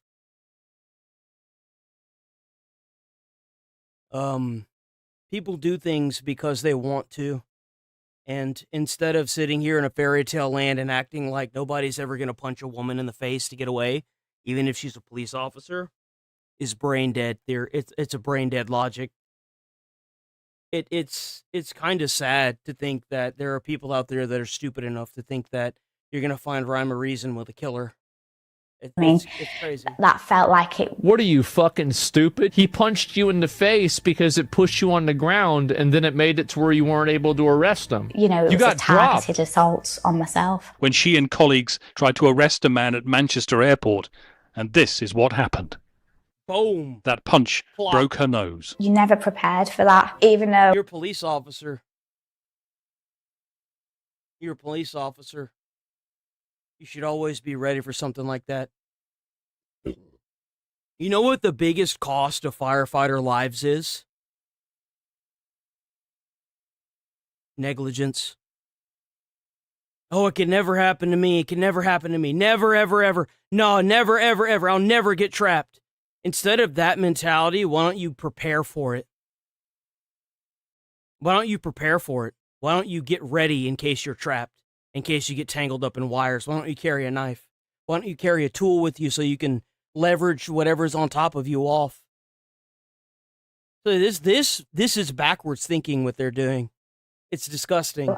You're not prepared for a suspect to hit you as a police officer? I think we have a big problem here. Mohammed Fahir Amaz was convicted of the assault of PC Ward. just felt like people were, you know, she's useless, she should have done more. The videos of me had... You sitting there crying because you got punched and your nose was broken. You're a police officer. You're an officer of the law. You're supposed to enforce it. Like what? Made those comments come to the forefront of should women be police officers. Policing isn't about being a ninja warrior and being able to, you know, take people down. It's about... That's exactly that's exactly what it is. You're the last line of defense that keeps the people that want to hurt other people either in jail or in the dirt where they belong. That's your job. Your job is to serve and protect. If you can't do that, you're useless. You shouldn't be on the force.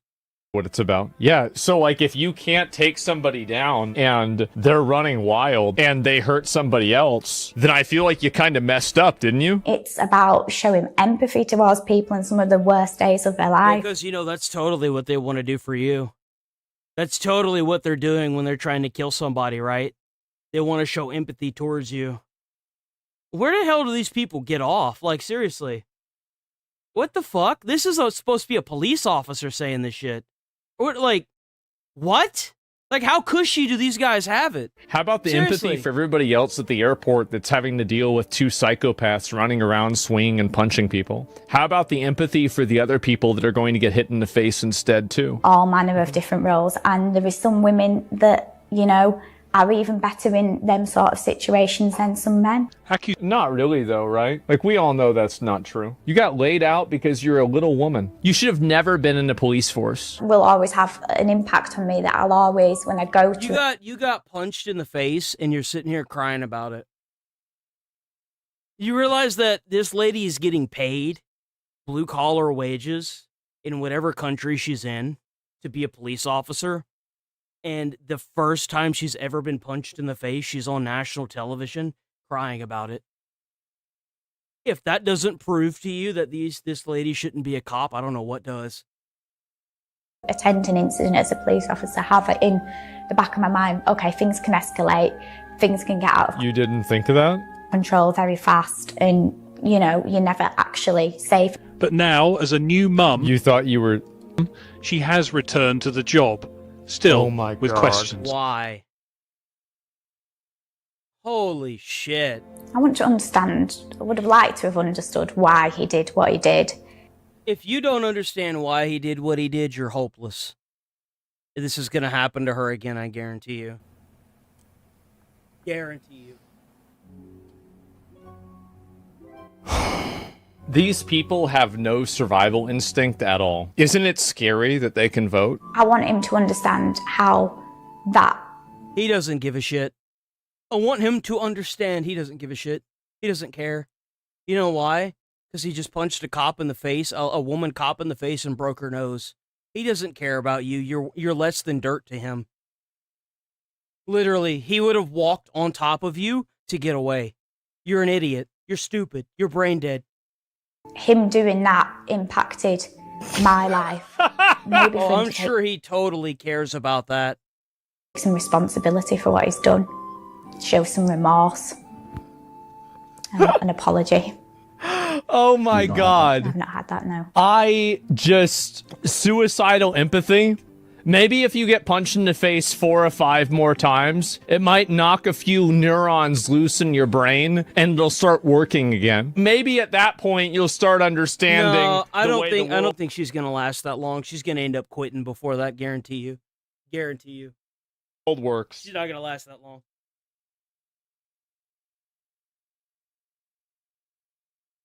Sorry. This is called karma. Twitch streamer Frogan and YouTuber Ethan Klein's default... Oh, here we go. So yeah, Frogan never showed up to Ethan Klein's lawsuit, so it defaulted. Oh, here we go. Judgment hearing. So a default judgment is when you don't respond to a lawsuit and you lose by default. Now she's lost $180,000. Holy shit. As of right now, her GoFundMe is currently $39,000, is still accepting donations, the vast majority of which have not gone towards legal defense. What have they gone towards? Nobody knows. Oh, this Legal Mindset thinks that she ate it all. This is it. No wonder one of them mentioned 180. I was like, 180? I was like, my student loans? I was like, what? 180? I could go to the iDubbbz route. I'm gonna be completely honest. I'm not apologizing for shit. I'm not apologizing for jack shit. I'd rather peel my Okay, well, enjoy paying $180,000 in debt, dumbass. toenails off one by one and pluck every single hair follicle I have than apologize to Ethan.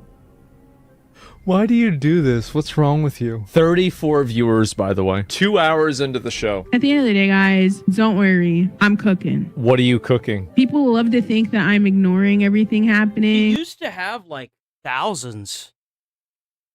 Or like hundreds, not thousands. I'm not. That's I didn't know there was an crazy. update. I guess it just happened like 2 hours ago, which is after business hours for lawyers. But don't worry. Dude, this is the biggest. It's like, it's a complete and total, like, crackdown on the people that caused Ethan all that hell.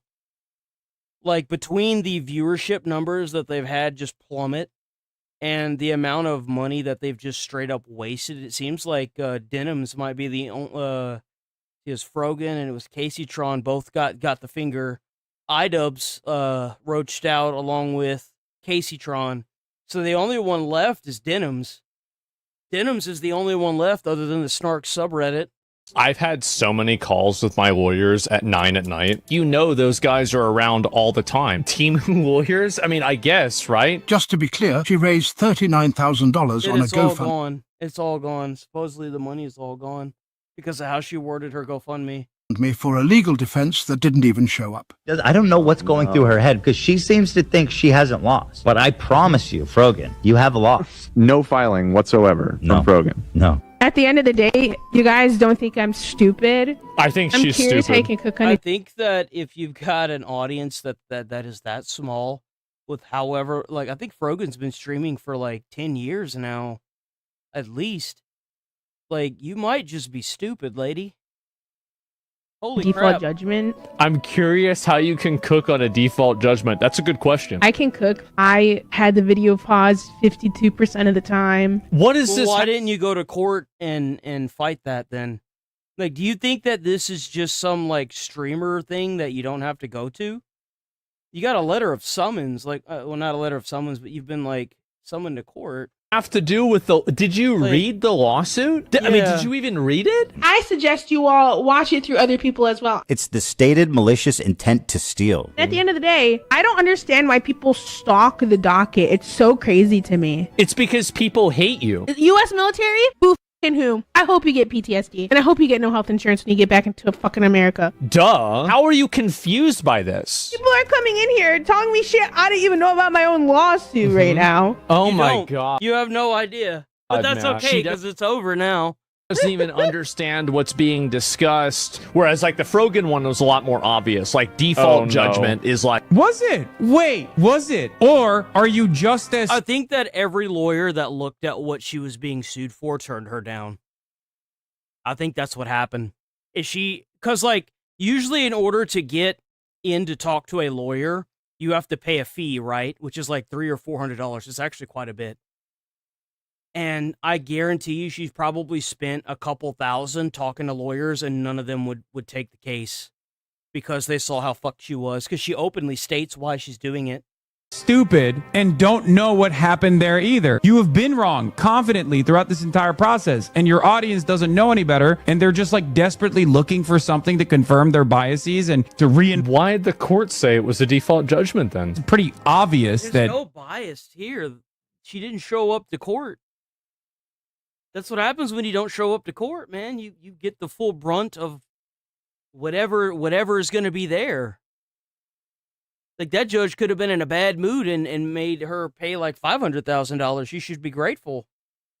Like, you were wrong. You can just look it up. How is it that nobody understands what actually is happening? All of these guys are actively... It's because if they understood what was actually happening, then they would have to admit that they're wrong, but they're not going to do that. lying to you. Is the court document? Oh my. If you follow these stupid reactionary fucking lawyers, oh, socialist, why won't he give these guys money? Trust me, if I offer support, you won't know about it. I also want to make clear that I did not receive any support, financial or otherwise, from Hassan Piker. Hassan never even... And you know what's funny is he keeps calling them wussies and not wussies, but like cowards for folding like iDubbbz did. But like, bro, it's a whole different ballgame whenever you're the one on the chopping block, bro. Reached out to me privately to offer words of support. Based. It felt like he wanted to receive credit from the public for him helping me without providing any. It's actually crazy how dumb these people are. It really is. It's so sad. And Twitch streaming sucks. I fucking hate it. It's been bad for a few months. Forget about the money, just have fun. It's my job, though. I have to focus on the fucking money.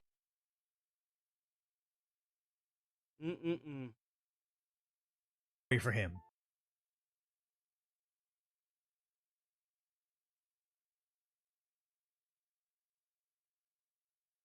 It's an entire subreddit that's dedicated to complaining about people that make content in New York. They're so nasty. There's a New York City content creator who's a transplant, by the way, begging people to donate to a GoFundMe for her rent, and it's making me incredibly happy. Everyone's bashing her. I don't wish this stress on anyone. I'm now facing this final week by myself. I don't know what I'm gonna do. This has been agonizing. I've moved so many times last year of living in New York, and I know the life that I signed up for by being a full-time artist in New York City. Mom Donnie gave a speech after... I feel like what you have to do is, if you're sitting on your ass at home, you need to do more live streams because you're getting views. It's obvious you're getting views.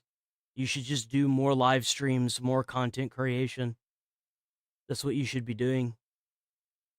The next one.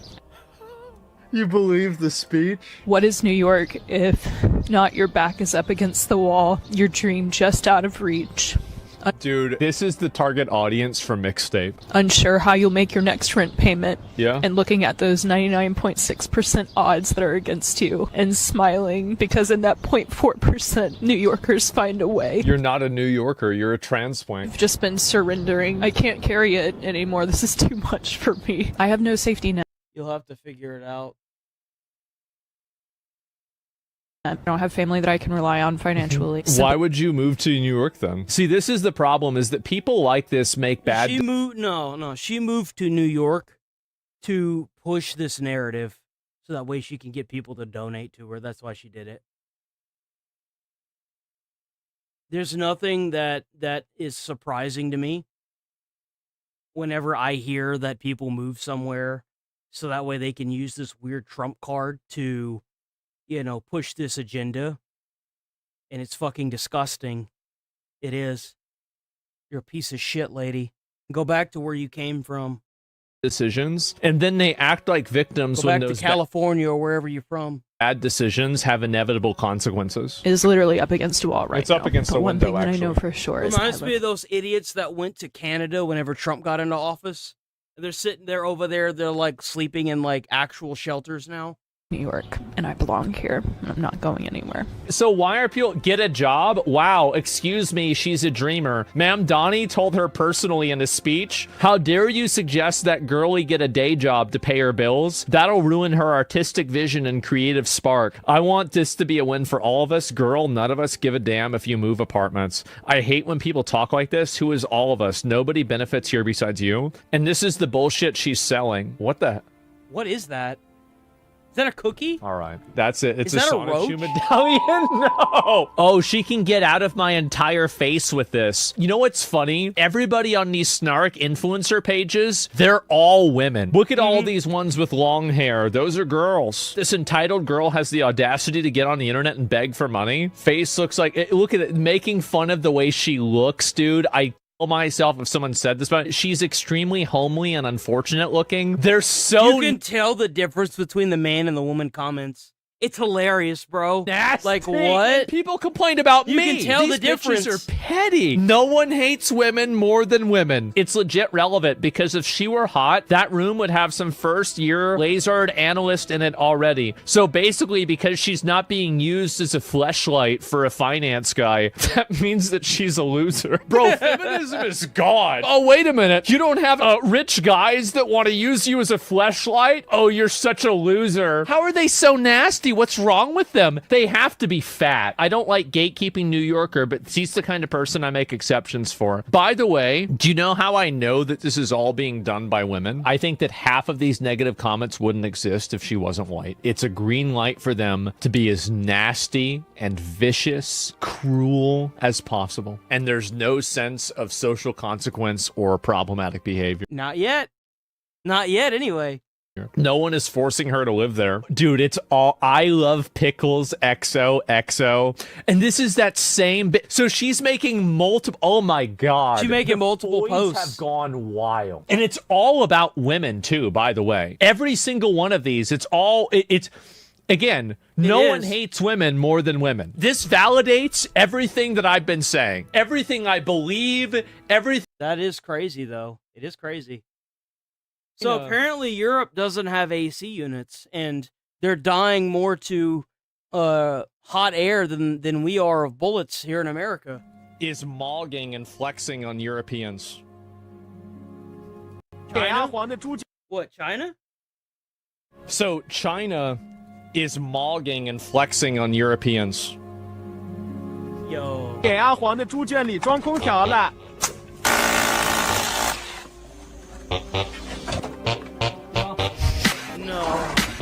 No, bro. Yo, the AC out. The dog outside gets AC. Look at that. Bro.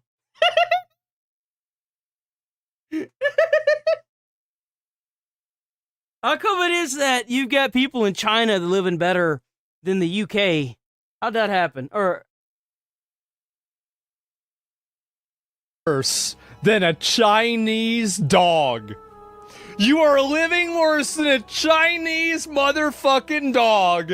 This one too? Oh, I've seen a few more of these. They're so bad. Look at this one. Oh no, yeah, I've seen this one. Here's another one. Dude, what is this Chinese people are trolling Europeans by posting videos on social media showing that even their pigs have... No. No. No. Yo, the fucking pigs have AC. Yo. Oh my god. Yeah, take a look at this quality source bacon. A bus driver crashed today because he fainted to fainted due to the heat. So this dude. So what? They don't have AC units on buses either? So they just don't have air conditioning there at all. Voilà, en direct. Un malaise machiniste qui vient d'avoir un coup de chaud sur 189. It's just so sad. On vient d'appeler les pompiers. Damn, bro. Voilà ce qui arrive. It is so sad. He fainted due to heat exhaustion. My city got new buses. They have a lot of AC. These other European countries need to step up. Y'all were living worse than a Chinese dog. The heat has gotten so extreme in Germany that tram tracks have started to melt. Holy shit! Oh my god! Are you kidding me? The tram tracks melted. Fuck. What? Bro, that looks like they tried to come alive and goop away. What is this? Yo, what the shit? What the fuck is going on? Paris Bro, they literally melting over there. blames Americans for their air conditioning for the Europe heat wave. Y'all gotta stop blaming America for all y'all's damn problems, man. Y'all gots to. Wait. Are we doing this to them? It doesn't matter. It doesn't matter if we're doing it to them. You know why? Nothing is preventing them from getting an AC. Oh no, guys! And near the CO2 emissions, is this the graph with China going up like a rocket? Let me see if I can pull it up. Logged collectively by India. And then look how much they changed. It didn't even barely move. I saw a clip of it, and everybody is argument. I like that argument. Average across France, 29.8 degrees Celsius. That's 85. So the average is 85. So that's the average? That means it's hot as balls over there. Y'all need to get AC units. That's what it sounds like to me. 85. That's 85 degrees, like scorching. Yeah, and that's during the daytime. At night, it's 70. Yeah. That's a humidor. That's perfect. 70? That's that's still too hot. No, that's still too hot. What I set my AC to at night. Yeah, exactly. Do they not have electricity? They don't want to spend any electricity. Is this the one that I saw? Yeah, here we go. It's 39 Celsius in Paris. Now, how many is 39 Celsius? I was going to say, I don't know what that is. It'll be able to understand it. 102. It's 102? Hey, that's hot. Bro. That's really hot. Oh, hell no, man. What the fuck? Look at him, bro. Oh, they're trying to get fans. Why don't y'all just get AC, man?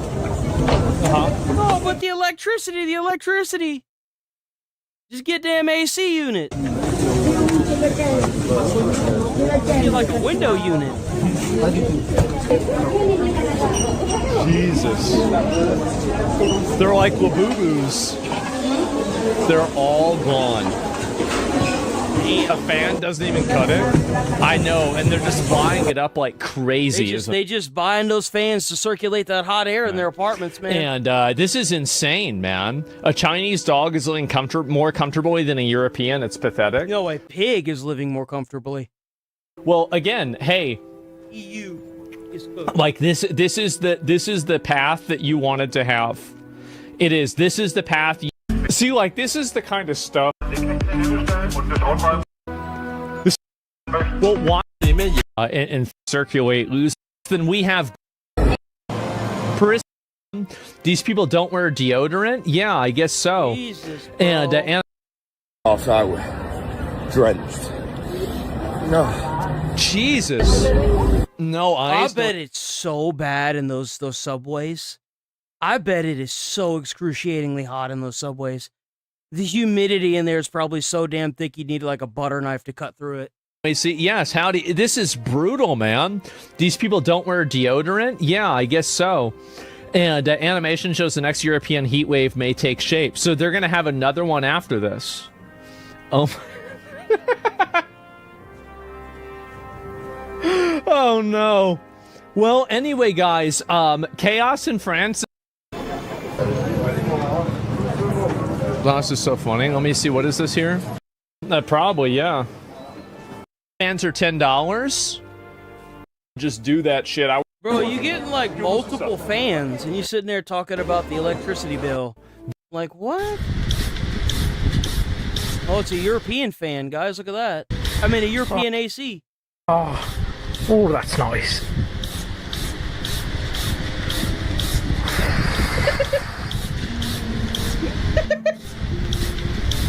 This is what hell looks like.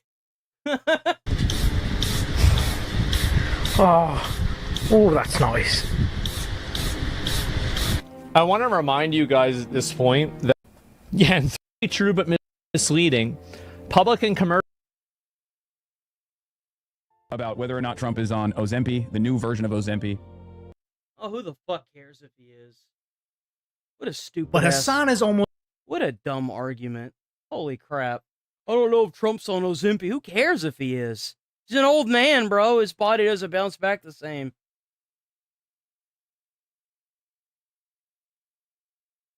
So, this was a... We'll watch this tomorrow. That's gaming stuff.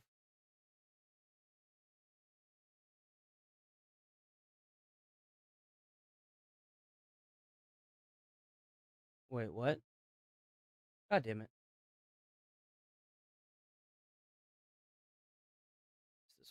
But Hassan has almost made me feel sorry for him.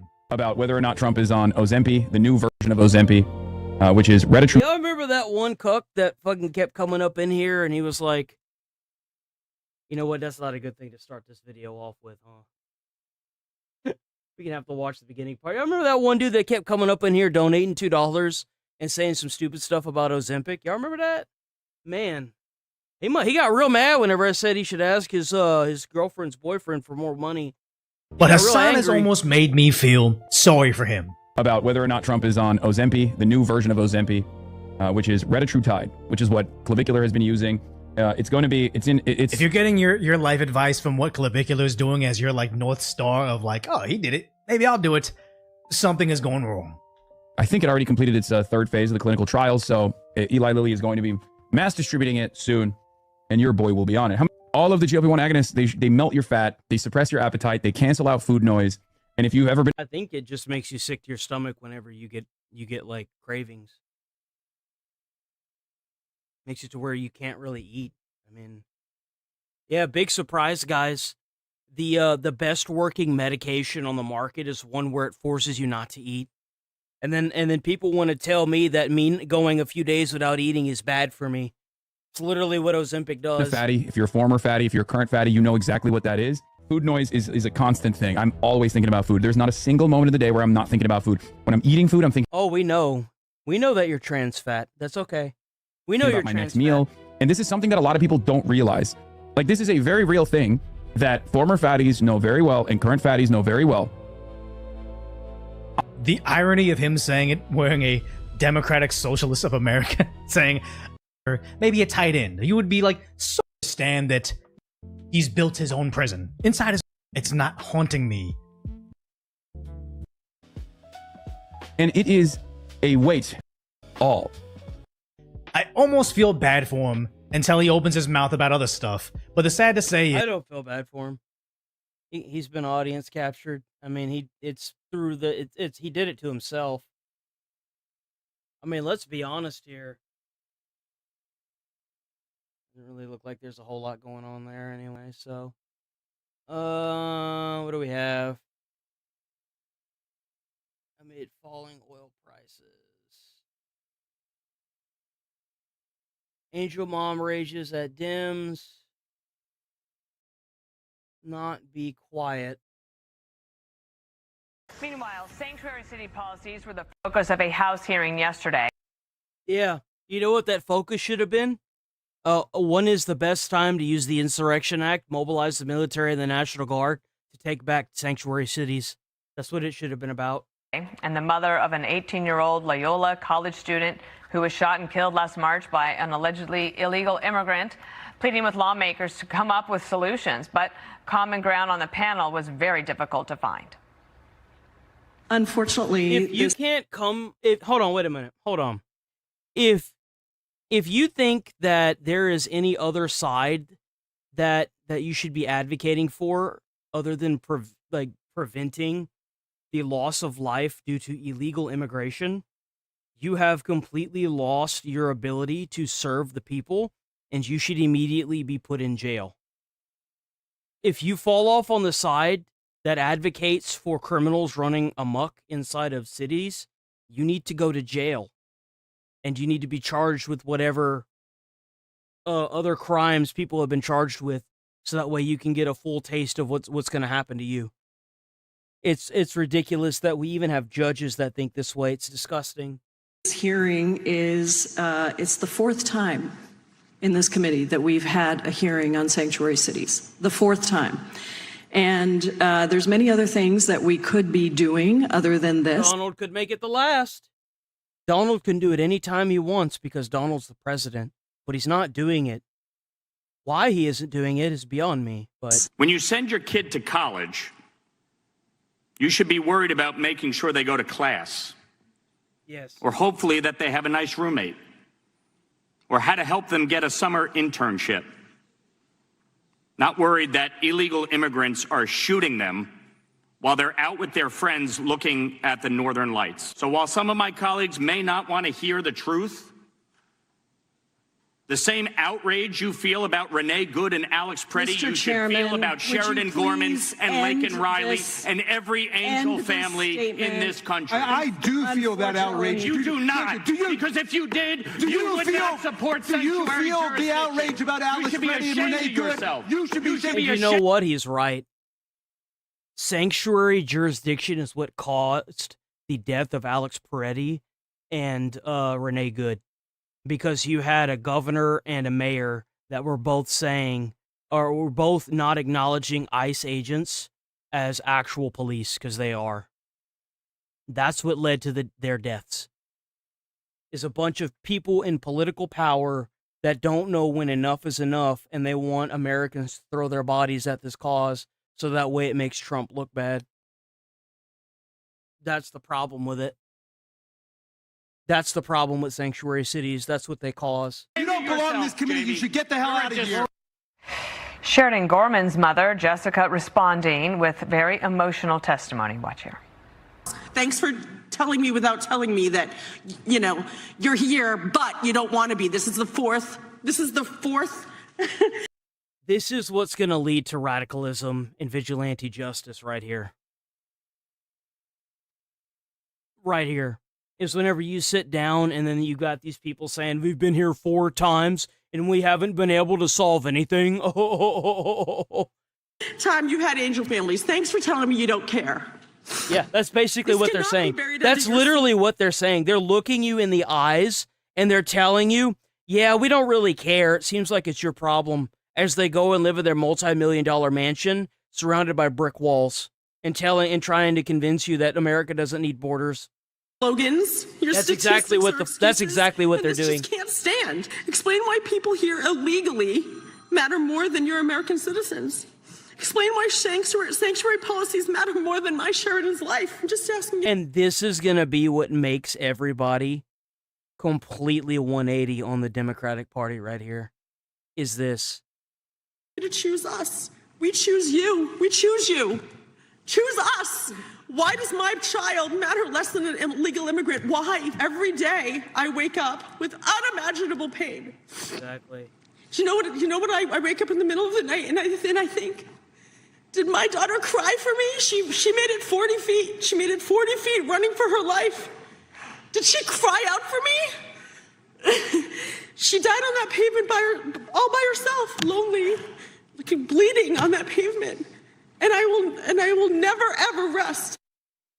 It's not easier even seeing it the second time. And joining us now is another It's angel. sad that we went from basically like cleaning up all the crime to these sanctuary cities releasing felons. Oh, well, what better way to make the crime go down than to just make everything legal and then just let out all the people that did bad things and drop all the charges? That's totally going to make the numbers of people in prison go down, but it's also going to increase the amount of crime. Stupid ass. Mom, Tammy Nobles, her daughter Kayla, was killed in 2022. And Tammy, I understand that was an illegal immigrant from El Salvador. He had ties to MS-13. And I'm sorry for your unimaginable loss.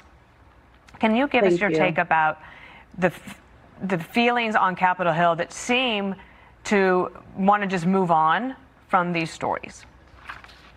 Well, they want to move on because it's damning to their cause.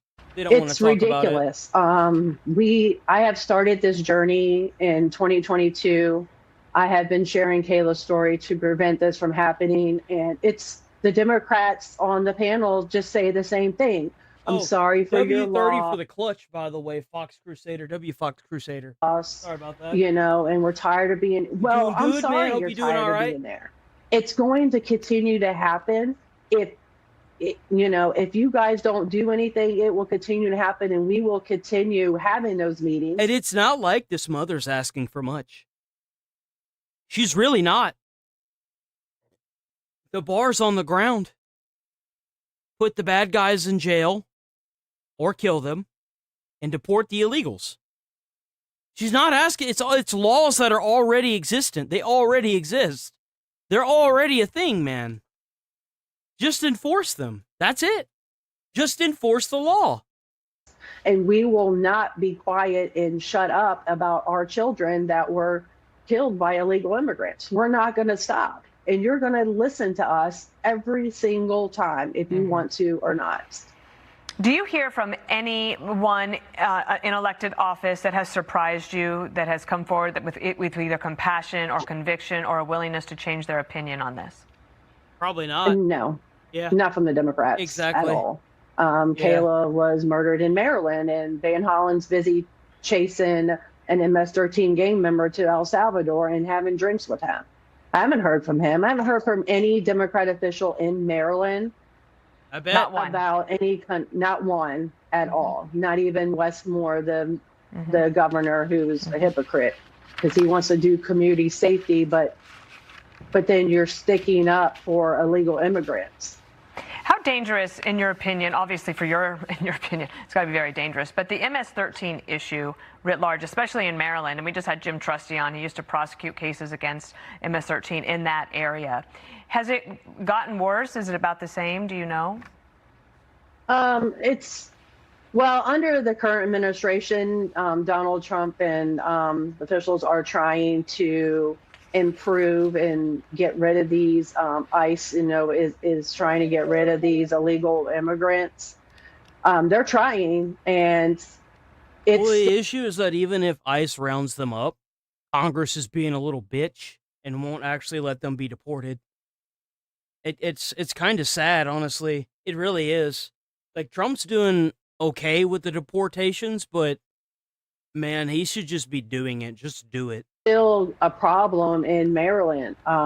We have the Democrat officials that are fighting for these individuals, and they need to be all deported and taken out. And it's Trump's fault. It is. If they are literally, like, California's a prime example. In California, they made it illegal for the federal government to do investigations on the recent election they had. Also in California, they passed the Stop Nick Shirley Act, which violates freedom of the press. Use the Insurrection Act. Completely flood that state and turn it American again. Like, this is ridiculous. You should be doing that with all the sanctuary cities, too. You do not know who's an MS-13 gang member and who's not. Because you would have never thought Walter was her murderer. I get that Trump's deportation numbers are a lot, but you have to keep in mind that a lot of that is like prevented. it's prevented illegal immigration, if that makes any sense. So like the numbers of deportations are usually lumped in with the amount of people that don't get across the border, right? If that makes any sense.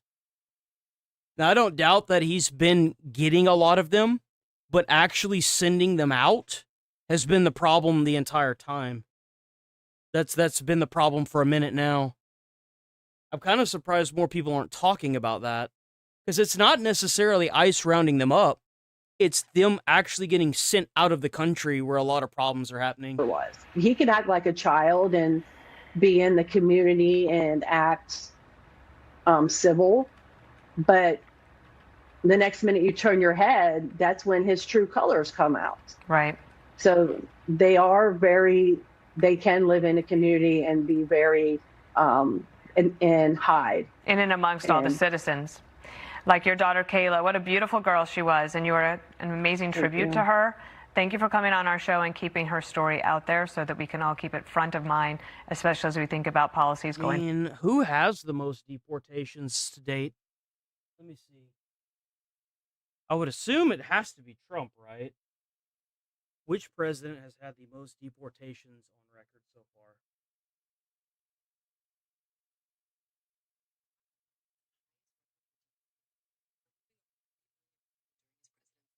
This earned him the label deporter-in-chief from some immigrant groups.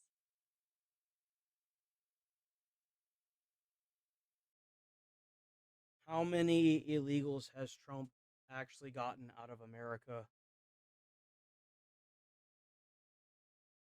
The Trump administration reported over 3 million unauthorized immigrants left the U.S., including about 675,000 formal deportations and 2.2 million self-deportations. Independent researchers estimate actual formal deportations were between 290,000 and 540,000, challenging the self-deportation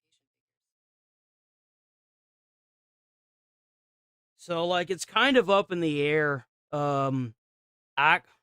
So-called experts are saying that it's 290 to 540,000, and the Trump administration is lumping in formal deportations and roughly 2.2 self-deportations.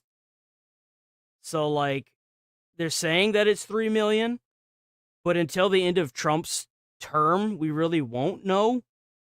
So all we can really do right now is wait, but I'm hoping that he gets more than Obama, but we'll see. We'll see. Thank you. Because Obama had 8 years and Trump is on his last few years, so. Thank you. Take care.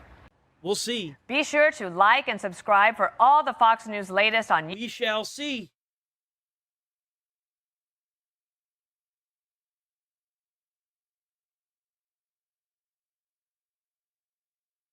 We're back in front of our live studio audience to help celebrate America's 250th birthday. A record number of Americans are expected to hit the road this holiday weekend, just as California drivers are paying more at the pump. All right, the state's gas tax is up 2.2% a gallon, adding to the highest gas tax in the country. Interior Secretary Doug Burgum has some advice for you.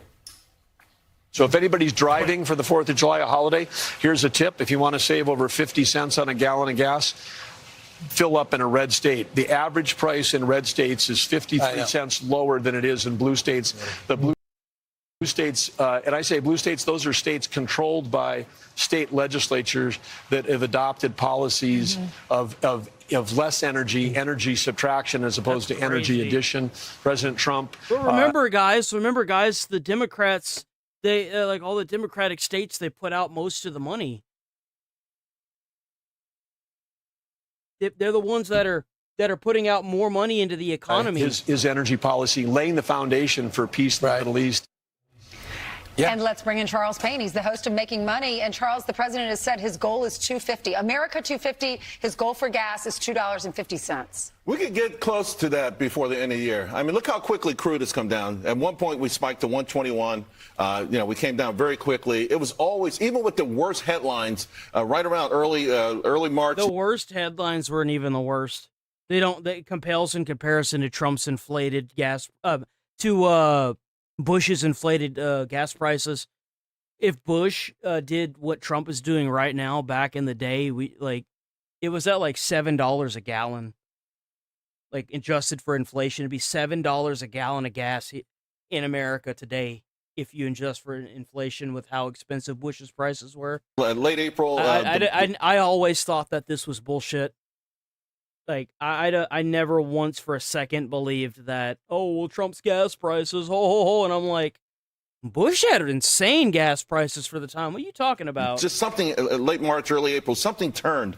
And, the market's been convinced that the conflict would be short-lived. And, we're coming down quickly. We're already at 70. I think we'll be at 62, 60 by the end of the year on crude. And that's going to translate into much cheaper gasoline. We got 45 ships through the Strait yesterday. So the gases and oil going in the right direction, even though you can't trust Iran. And we might end up in a conflict. But the big picture, you say, is look at the market. There's something going on here. Well, it's 250 We already years. are in a conflict. Trump just doesn't want to do anything about it. We just closed out the second quarter. The NASDAQ was up 21%. The S&P was up 16%. You talk about American exceptionalism on display.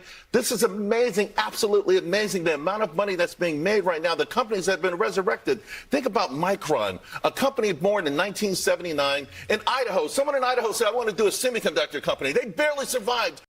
Have a robot within the next 5. I don't know. I don't know where the hell this is going. You lost me, man. I'm out. Danny, eye popping, dead wrong. Oh, that's right. They kept the birthright citizenship nonsense. What an idiot. And Security Secretary Mark Wayne Mullen to weigh in on this. Good morning to you, Mr. Secretary. Thank you for being here.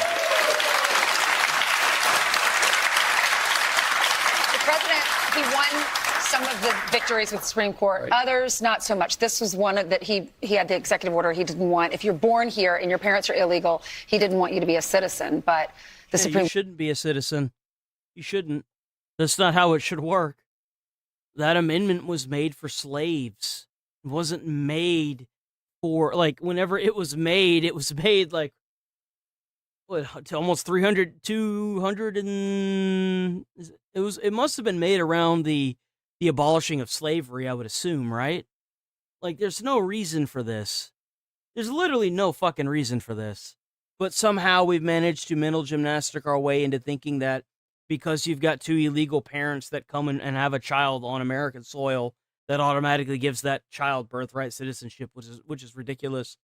Like, just imagine if you had two IRGC members come to America, have a child, and then they go and bring that child back to Iran and raise it in the IRGC to be a terrorist.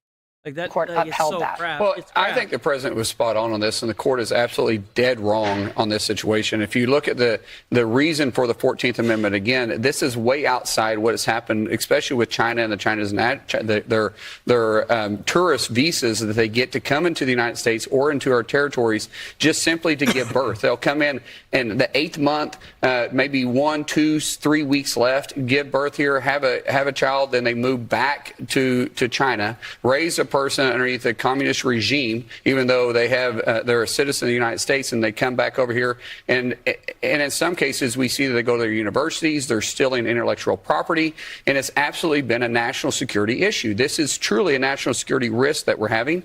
But we're re-looking at it. We had a long conversation with the Well, that's the reason why it failed right there, is because you tried to bring this up in front of a bunch of people that are literally anti-American, pro-communist. That's the reason why. They wanted to fund the Department of Homeland Security. You're not going to get out to these people. White House yesterday, long conversation with the president, Tom Homan, Stephen Miller, all of us together are working and saying, okay, how can we protect America and still at the same time, unfortunately, figure out how to work with the court in this situation. And one thing you're doing is looking at the territories where China especially is abusing in Guam or other places and saying, okay, you're 8.5 months pregnant. Maybe you shouldn't get on that plane. Well, because where they go to and they show up late, it can cause a health issue for the mother. Yeah, we're concerned about the mother. And especially traveling that late. For instance, my son is about ready, my son and daughter-in-law, they're about ready to have our first grandchild. And they're traveling here for the 4th of July, but the doctor said this is the last time they're traveling because she's due the 1st of August. And so their doctor is already saying, hey, this shouldn't be a travel except in a case of emergency. Well, you're not going on vacation, an emergency, and late term pregnancy. And so those are some issues that we can look at, because at the end of the day, it is national security. Yes. Listen, all these men and women that's sitting out here, which, by the way, the first time to be on your set and sit here with these guys, true heroes, they fought for our rights. I mean, this is 1%. I see a lot of veterans out here in this crowd. I see a couple World War II veterans, the too. population that fought for all of our rights before they hats. even knew us, right? They sacrificed everything. And what we have to do as a duty right now with President Trump is protect that, to protect the land that they fought for. And part of this is a national security risk, and no one can say it's not. So, Mr. Secretary, we've talked on this program about the American children that are dying because people that shouldn't have been in the country, they got in. And they killed our treasure here. The mother of Sheridan Gordon was on Capitol Hill yesterday. It was an emotional moment. This is what she had to say during her testimony. This story, it's not about him. This story is about my Sheridan. It's about how failed border policies, sanctuary city laws, and twisted leaders refused to cooperate with ICE. They sent her to her grave. We choose you. We choose you. Choose us. Why does my child matter less than an illegal immigrant? Why? Exactly. That's the saddest part about it, is like a lot of them have been mass importing their own like replacement immigration. So like the sooner that they can silence people like this mother, the sooner they can get back to trying to push their narrative. And they don't care. They don't care about the actual citizens. They want to figure out how they can mass import more. I don't understand why it's only the Republican side that cares about our American children. But they behaved like clowns yesterday. Right. They don't even enforce laws in their own state. Like, how could you possibly expect them to pass legislation that's beneficial to Americans? Like, if you try to abolish the police, like, you shouldn't be running a state. You shouldn't. It's shameful because every single death that is at the hand of an illegal is 100% preventable. It is. Because a person should never been in this country to begin with. Because of the failed policy of the Biden administration that let millions of individuals come in unvetted, unchecked. We're chasing down trafficked little girls of the tune of 450,000 children that were lost during the Biden administration. We have deaths that are happening at an unprecedented pace by the hands of illegals. 50% of every death that has happened in Fairfax County, Virginia, is out of the hands of an illegal. 50%. Wow. 41 individuals have been killed in Tennessee in the last 12 months and from illegals that should have never been in this country. The statistics are off the chart, and every single day. So if you have let's say you have a city like New York, right?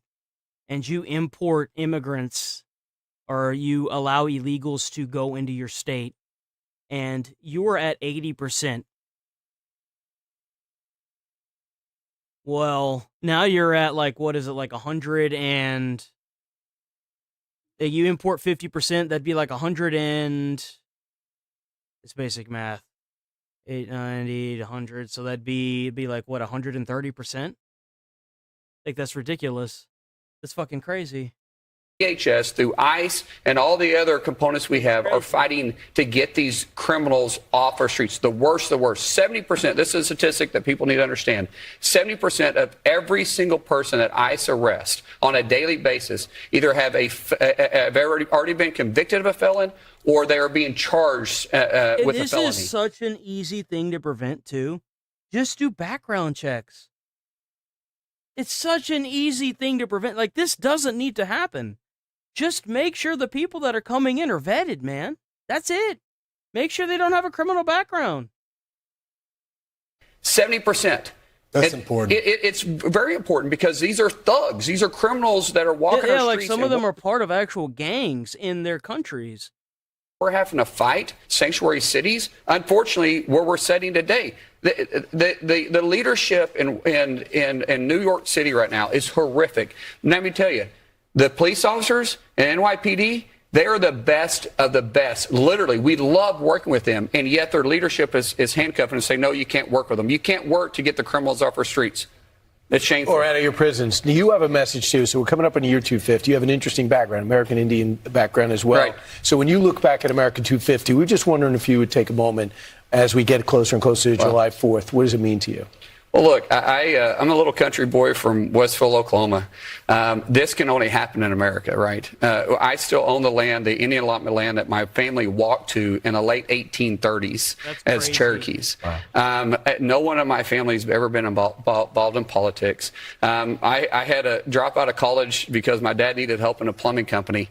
And in some way, through God's grace and the fact that I'm truly an American that lives in the greatest nation in the world. Remember, people are flooding to our borders and trying to get into our country. We're not going the other direction. That's right. And yet I'm sitting here as Secretary of the Homeland. Being told by Democrats that America sucks and that it's an awful place to live in, while literally every single country around the world is trying to besiege our borders and get in for a free ride. Protect our homeland. Right. I think it's the greatest mission in the world. I haven't quit smiling. It's 100 days since I've been appointed. Right. And I have the greatest mission, and I truly believe in the President's cabinet to be able to protect my yard, your yard. I even try to protect New York. I know they don't like me, but the fact is, it's part of our homeland. Please don't stop. Please don't stop. We need you. If you can't get rid of birthright citizenship, then you need to make it to where they can't vote if they're not a citizen.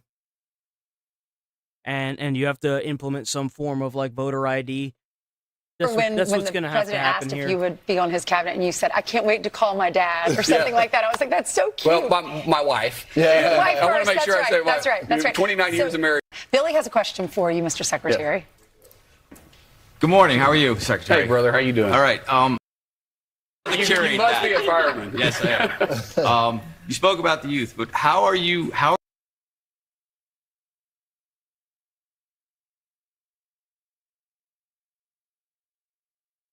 Let's see, what else do we have? Actually, let me grab a soda right quick. Let me grab a soda. Be right back.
Okay, we bake. Oh, what the hell else we got? Oh, wait, I was going to look at this. If you're at all that's like 39 me, minutes. We're not going to look at that, actually. We're looking at that. We need to address the issue as quickly and as efficiently as we can. Some are implying that or suggesting that it may require a constitutional amendment. And as you know, that is a large undertaking. But clearly, birthright citizenship has been abused. Obviously. Borders are Tom Homan joins me now. Tom, it's good to have you on the program. You know, you heard the speaker there talking about whether or not it would require a constitutional amendment or whether or not it could be passed simply by an act of Congress. Whatever it may be, it would seem today that what this ruling does in effect is put a lot of pressure on you. More on enforcement, more on deportations, more on ensuring that we live up to our existing laws. You're exactly right. I mean, the first thing I saw the decision, which I don't agree with, is okay, now we step up enforcement. We step up more enforcement. Even though we're doing record amounts of enforcement now, we need to do more. And not only that, we need to, really buckle down on birth tourism. We have many investigations on birth tourism, but we need to quadruple down on that. And look, I agree with Judge Alito. First of all, I've been doing this since 1984. That's when I started on Border Patrol. This birthright citizenship is always. So he's like the master of this is like the one true master of border control. He's like that guy. they're like, you know, like they're talking about like closing up borders and like deporting people. And did you see Tom Homan in the backdrop, like beaming the sunlight, turning all the lights on in like the White House, saying, "I am your master." Been a major driver. He's that guy. He's for that illegal guy. immigration. During the Biden administration, the Yuma Hospital, the El Paso Hospital, 100% maternity beds were illegal aliens. That's not a coincidence. That's not by accident. But it's always been a driver for illegal immigration. But more importantly, it's a national security issue. Because the birth tours investigation I'm aware of, you got nationals from China and Russia coming here by the thousands, having a baby and leaving. Now, so we have U.S. citizens by the thousands and this continued by the millions living in countries that I think are adversaries to us that can come here and have an impact on how this country is run. So it's a national security issue, a huge proportion that we need to address. And I hope Congress does it. You know, at the broadest and most shallow level, you know, I bring up the World Cup. The issue is that the level of enforcement that it's going to take for them to, number one, if like, let's start at the fundamental, like basic level. If you're doing a census, you've got to make sure that everybody that you take a census from is a birth citizen and is also, you know, legal, I guess you could say. You know what? You know, like not like they've just like, you know, you should be required to give your ID and your birth certificate in order to validate your place of living and your actual like citizenship, right? And then from that, you get entered in and they do the census, right? And then there's another level where they make it to where you can't vote without voter ID and you have to take a little test, right? A little citizenship test. And then if you fail it, you get to hear the grinder kick in and shred your paper, and then you get I attempted to vote sticker. And then after that level, you know, once you fixed all of that, then you will finally be able to get into the birthright citizenship category. You can fundamentally change that because, I mean, let's be honest here. If they did just those two things right there, the entire outcome of a lot of these elections would most likely be Republican now. Like, let's be completely honest with ourselves. We all know why the Democrats keep maintaining certain areas. It's no joke anymore. I mean, when you're handing out fistfuls of fucking cigarettes to bribe homeless people to come and sign registration forms, I mean, come on. What are we doing? They're just doing it in front of us now. They just kind of like pointing and laughing at us because we're just so stupid to see it. Tom, but the point really is, do you have a citizenry that is loyal to the country, that actually values and prioritizes the United States of America? And I would argue you have to have a citizenry that believes that. But on the national security issue, let's just play that out, Tom, right? You've got these Chinese birth tourism centers.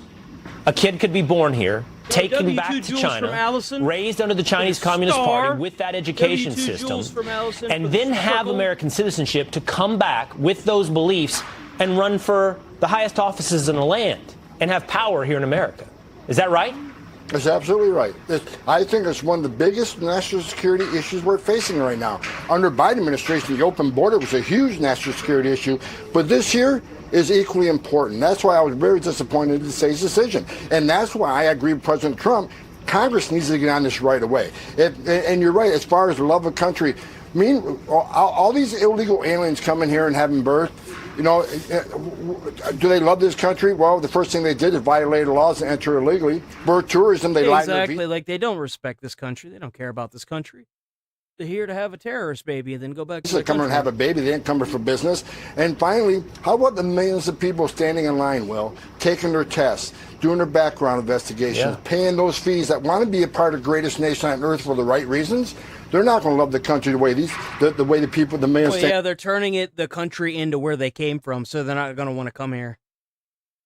Yeah, no, I mean, like, there's nothing good about this forced replacement immigration. Like, it's bad. They're going to love this country because they're doing everything they can to be a part of this greatest nation on earth without breaking our laws, respecting the laws of this nation.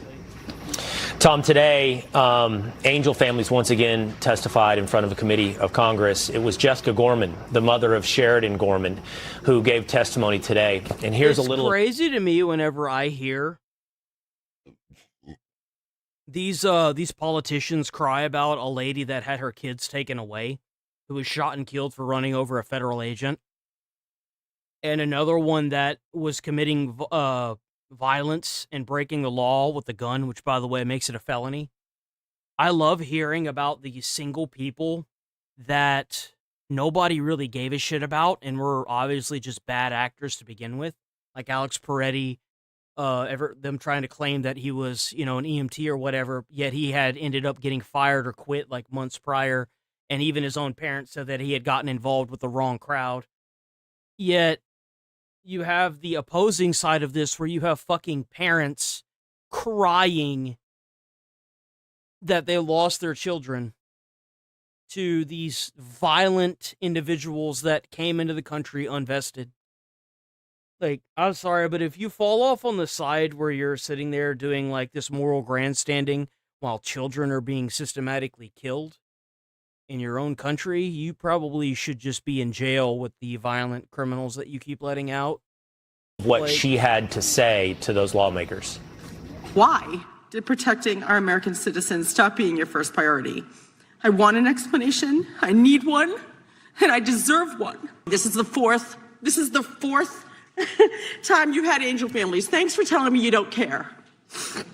This cannot be buried under your slogans, your statistics or excuses, and this just can't stand. That little girl on the buddy bench, that innocent college freshman with a heart full of compassion and a head full of dreams that was gunned down by an illegal immigrant, I want you to imagine that was your daughter, not mine. What if she was yours? Would you even hesitate for 1 second to act, to make changes? They wouldn't, because they just don't want to be called racist. They would just let it happen. It'd be just like the UK. It'd be just like the UK all over again. Like, that's basically what it is. It was intense testimony, Tom, and we're still monitoring it because it's ongoing. But I would love to know the response of those Democratic politicians she's addressing there in that meeting. They have no real response. Look, I've met hundreds of angel moms and dads, and I remember every one of those stories, tragic stories. Their children should be alive today. My worst nightmare is to bury a child, bury my children. And look, the bottom line is, here's the answer. They won't tell you, they won't give this answer, but here's the truth. They don't care. Because open borders, illegal immigration is about their future political power. Because they think when the Democratic administration gets back in power, they're going to award amnesty. What I really don't understand, this is the one thing that I don't understand. How is it that they're going to stay in power when the federal government cuts off the funding because there is no more funding? Did they not think of that? Like, is that not something that they thought of? Or is that the plan, is to bankrupt it so that way people rise up and overthrow the government? Because that's the only other thing that I can think of, is like there'd be a lot of older people that are really pissed off that they no longer have Social Security, right? Because a lot of people in America, they only like go until they're 65, then they retire. As long as they've got a nice setup going, But like, if you're mass importing people that are drawing from that Social Security system to the point where it empties, there's going to be like one of two outcomes from this. Either the government's finally going to crack down on this and we're never going to get Social Security, or people are going to fucking like literally do anarchy and try to burn down the Capitol.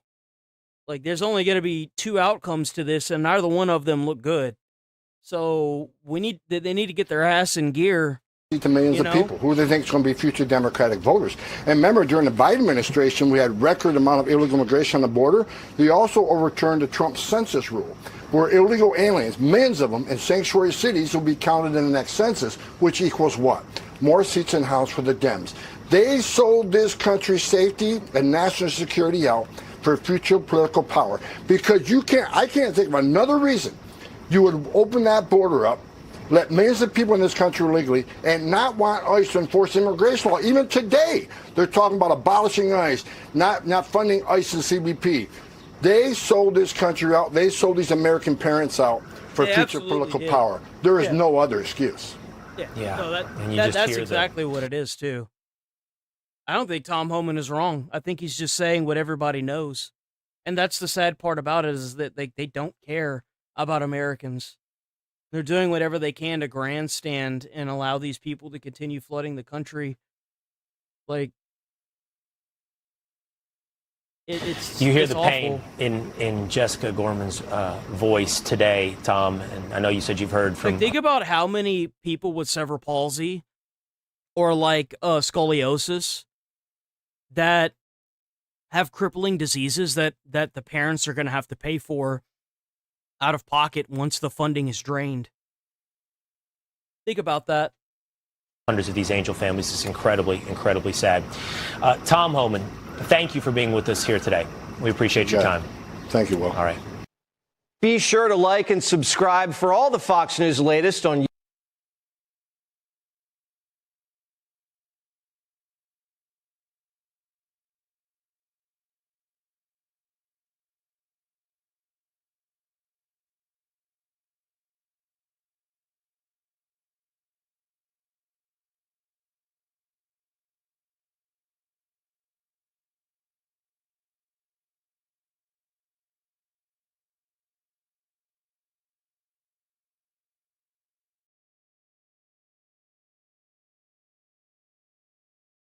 what was a major mistake? After what was a blockbuster day at the Supreme Court, and as Iran negotiations continue in Doha, who's better to check in with for a little bit of analysis and insights than Vice President J.D. Vance? Mr. J.D. Vance. President, it's great to see you, the author of the new bestseller, Oh, my God, dude. You know why these guys have so much damn money? Because y'all keep buying these dumbass books and y'all don't read them. Stop buying these books. Union. Finding my book in just a moment. Bro. But I was anxious to talk to you. A lot of people very concerned that this will throw open the door to hundreds of thousands of more individuals who are exploiting our system here.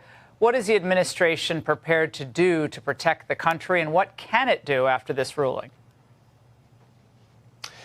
Well, one of the things we're going to have to do is... You know what Trump should do? Every time they don't give him what he wants, he should, like, weaponize a system that they've been using to fight back ICE.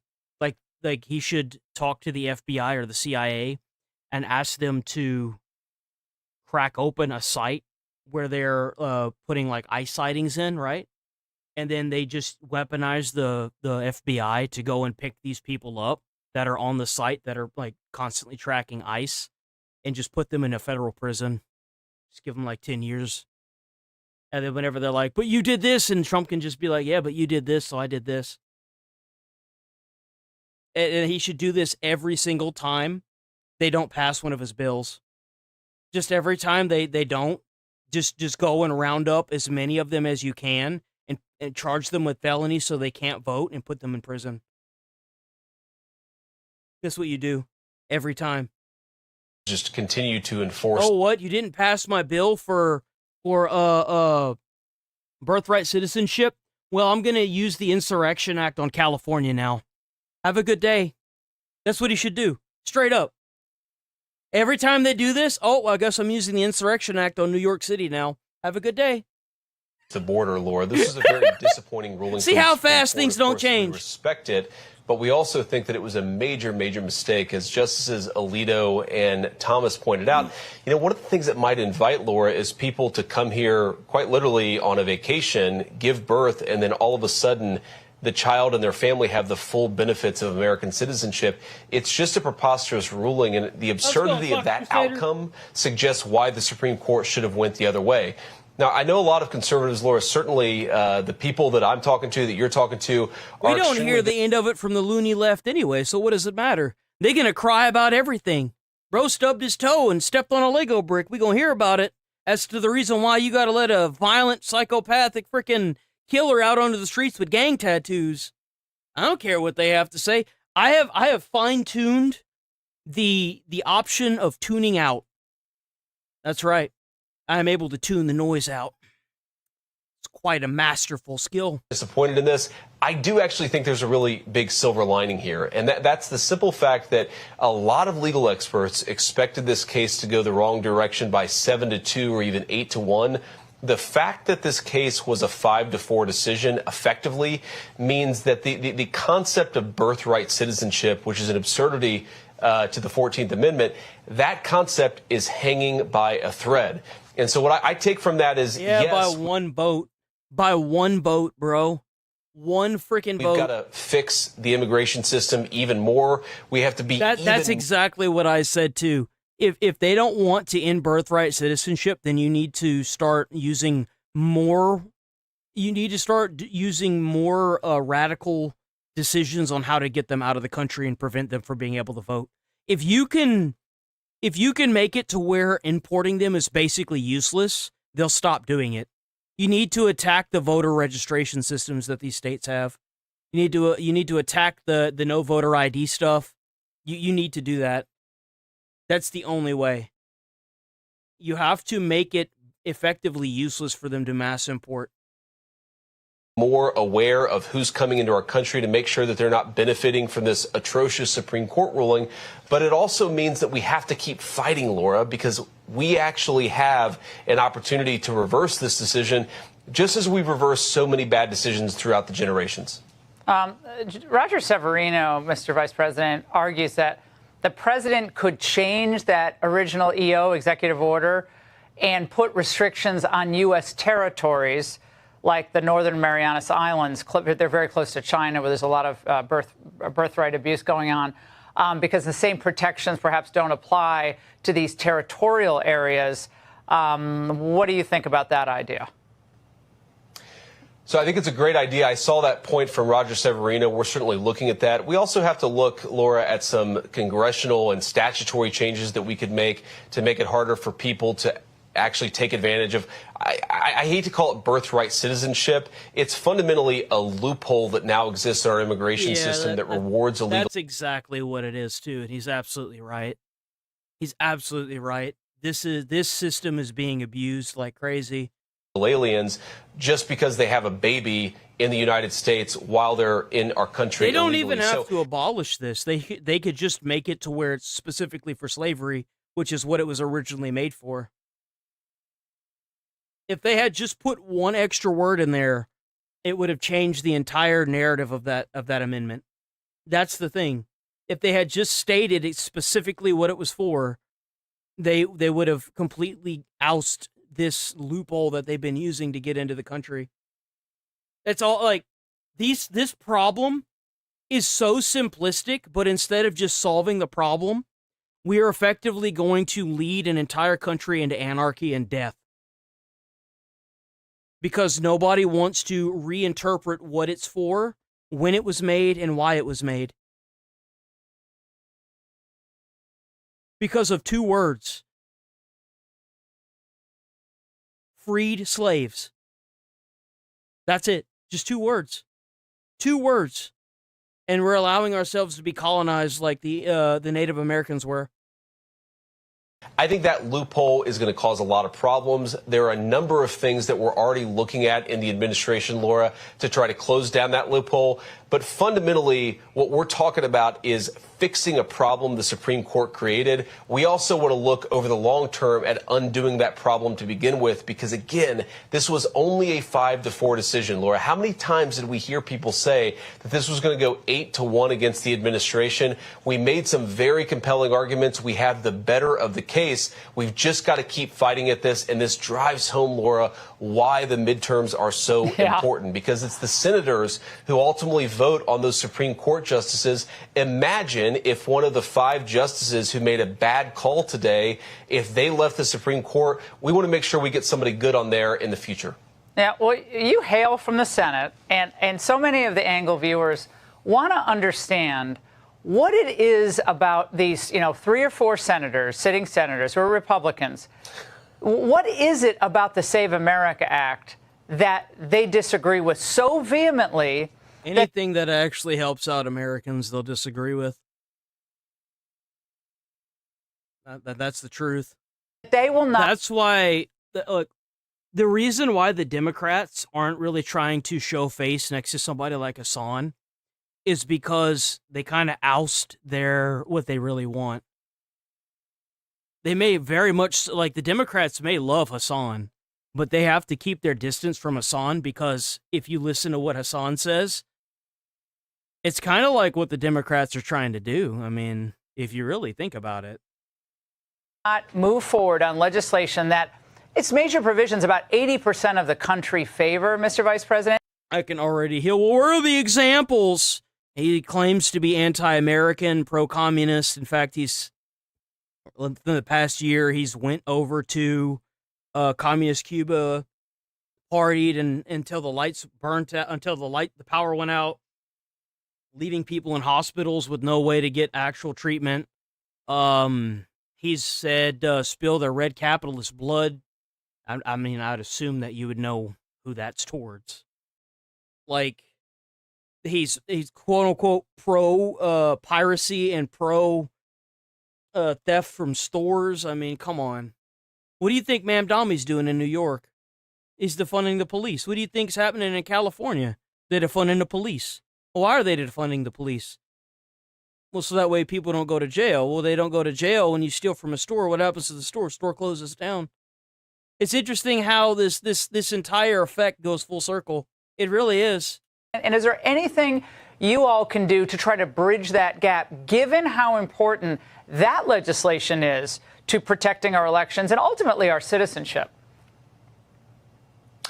You know, Laura, first of all, that legislation is so important. The president has been laser focused on getting the Save America Act passed. And you're right, we actually have the majority of Senate Republicans who will support it. I actually don't think the problem that they have is with the Save America Act legislation itself. The problem that they have, with all due respect, is that they're worshiping dying institutional norms when the Democrats are, in fact, bragging that as soon as they get control, they're going to throw that stuff aside and make it so much harder for Republicans to even win elections. So what some of these Republicans are saying is they don't want to give up on the norm of the filibuster, this sacred Senate institutional norm that a few senators are obsessed with, including, of course, Mitch McConnell. The problem, Laura, is that Democrats themselves are saying the minute that they get power, the filibuster is going out the door. So I think they should get rid of the filibuster. They should. I'm sorry, I don't want the filibuster. The filibuster is a waste of time. I want you to be forced as a senator to answer questions. And if you don't, you immediately get a 24-hour like time in jail until you answer the question. Like, anytime you've got somebody on the Senate floor that won't answer a fucking question and they try to filibuster the time, they should just pause the time and give them a warning. And if they don't answer the question, they get 24 hours in jail. And then they come back and they rinse and repeat this until they finally spit the damn question out. That's what needs to happen. You could even give them like a dunce cap because they're too stupid to answer a question. You know, like, it's ridiculous. I don't want the filibuster should have been long gone. Filibusters are the reason why we can't have any meaningful conversations in the fucking government. It's ridiculous. Laterally submitting and surrendering as Republicans when Democrats are openly bragging that they're going to get rid of the filibuster. It's just handing your enemy a weapon that they're going to use to strike you down. It's absurd. It doesn't make any sense. But that's why we frankly have to get better senators in there in the future. Yeah, you've been following what's going on with the Democrat Party and the rise of socialism. The president calls it communism and says this is really the biggest threat to the country. When the president's right. Whether you like him or not, the president of the United States, Donald J. Trump, is correct. Now, an internal threat. And you've seen what happens when the base of the party, a party, turns on its establishment, beginning with the Tea Party in 2009, ultimately resulting in President Trump's election twice. So my question to you is, are these DSA types really, in your estimation, going to dominate the entire party? Oh, yeah. Yeah. And the reason for that is because they'll be purity tested. And any Democrat that's like Fetterman will immediately be ousted and ostracized off of any political running. They'll end up either having to run as Republicans or as socialist Democrats. That's exactly what's going to happen. The Democratic Party has been completely infected. Like, it's pretty much over for the Democratic Party. Because they can't come to terms with one thing. They have to sit here and be purity tested until they get kicked out. Like some kind of freaking fan club or something. The Democrats are headed, and it is communism, Laura. This is not, this is not raising taxes a little bit. Thank you so much. Thank you so much, J.D. Vance, for doubling down on that as well. That's exactly what the fuck it is. That's the reason why I brought up Hassan. That's exactly what it is, and it's disguised as socialism. That however much we might disagree with that, this is abolishing the police. This is let criminals run amok in your cities. This is flood your country with low-wage third world immigrants. And importantly, it's confiscating wealth, not because we want to make anybody's life better, but purely out of resentment, out of an attack on the people who have that wealth to begin with.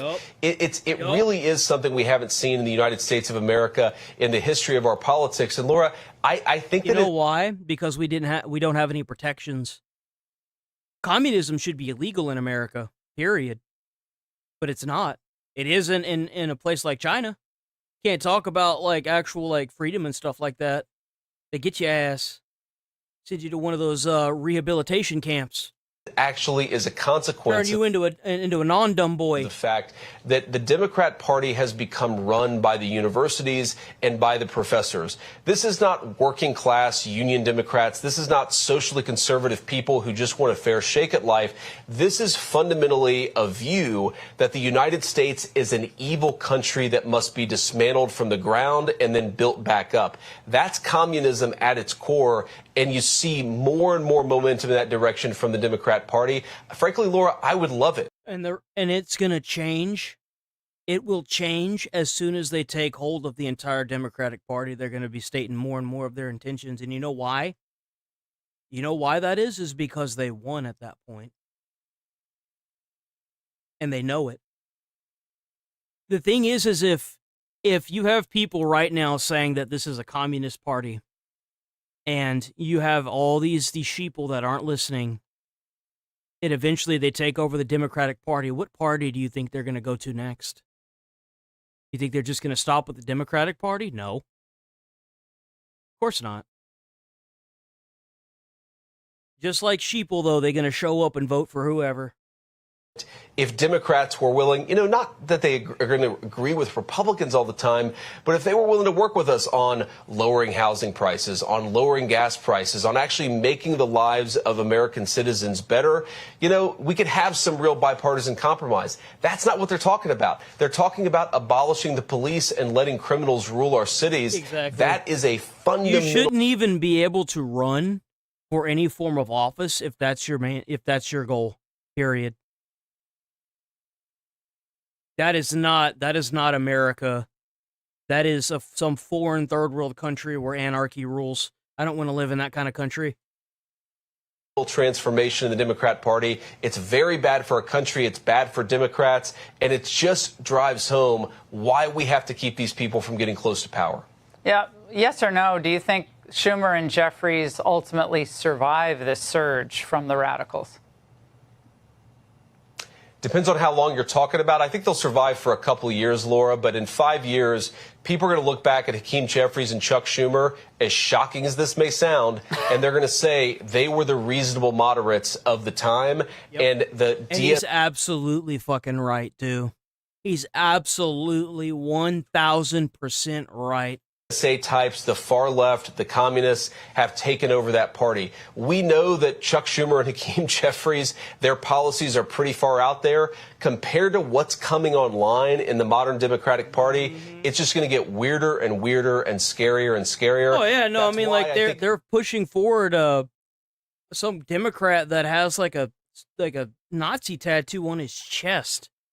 And it is like ties to like talking to children, and then like is also supposedly like a white supremacist. No, these guys never cared about the Epstein files. They never cared, man. They were just using that shit as a political weapon. They never cared about the victims. They never cared about any of it. Unfortunately, the only sane party left is the Republican Party. Not saying Republicans are right about every issue, and I know that you and your viewers sometimes disagree with Republican congressmen. I certainly do, but we're the only party for common sense and sanity left in the United States of America in 2026. Be sure to like and subscribe for all the Fox News latest on YouTube.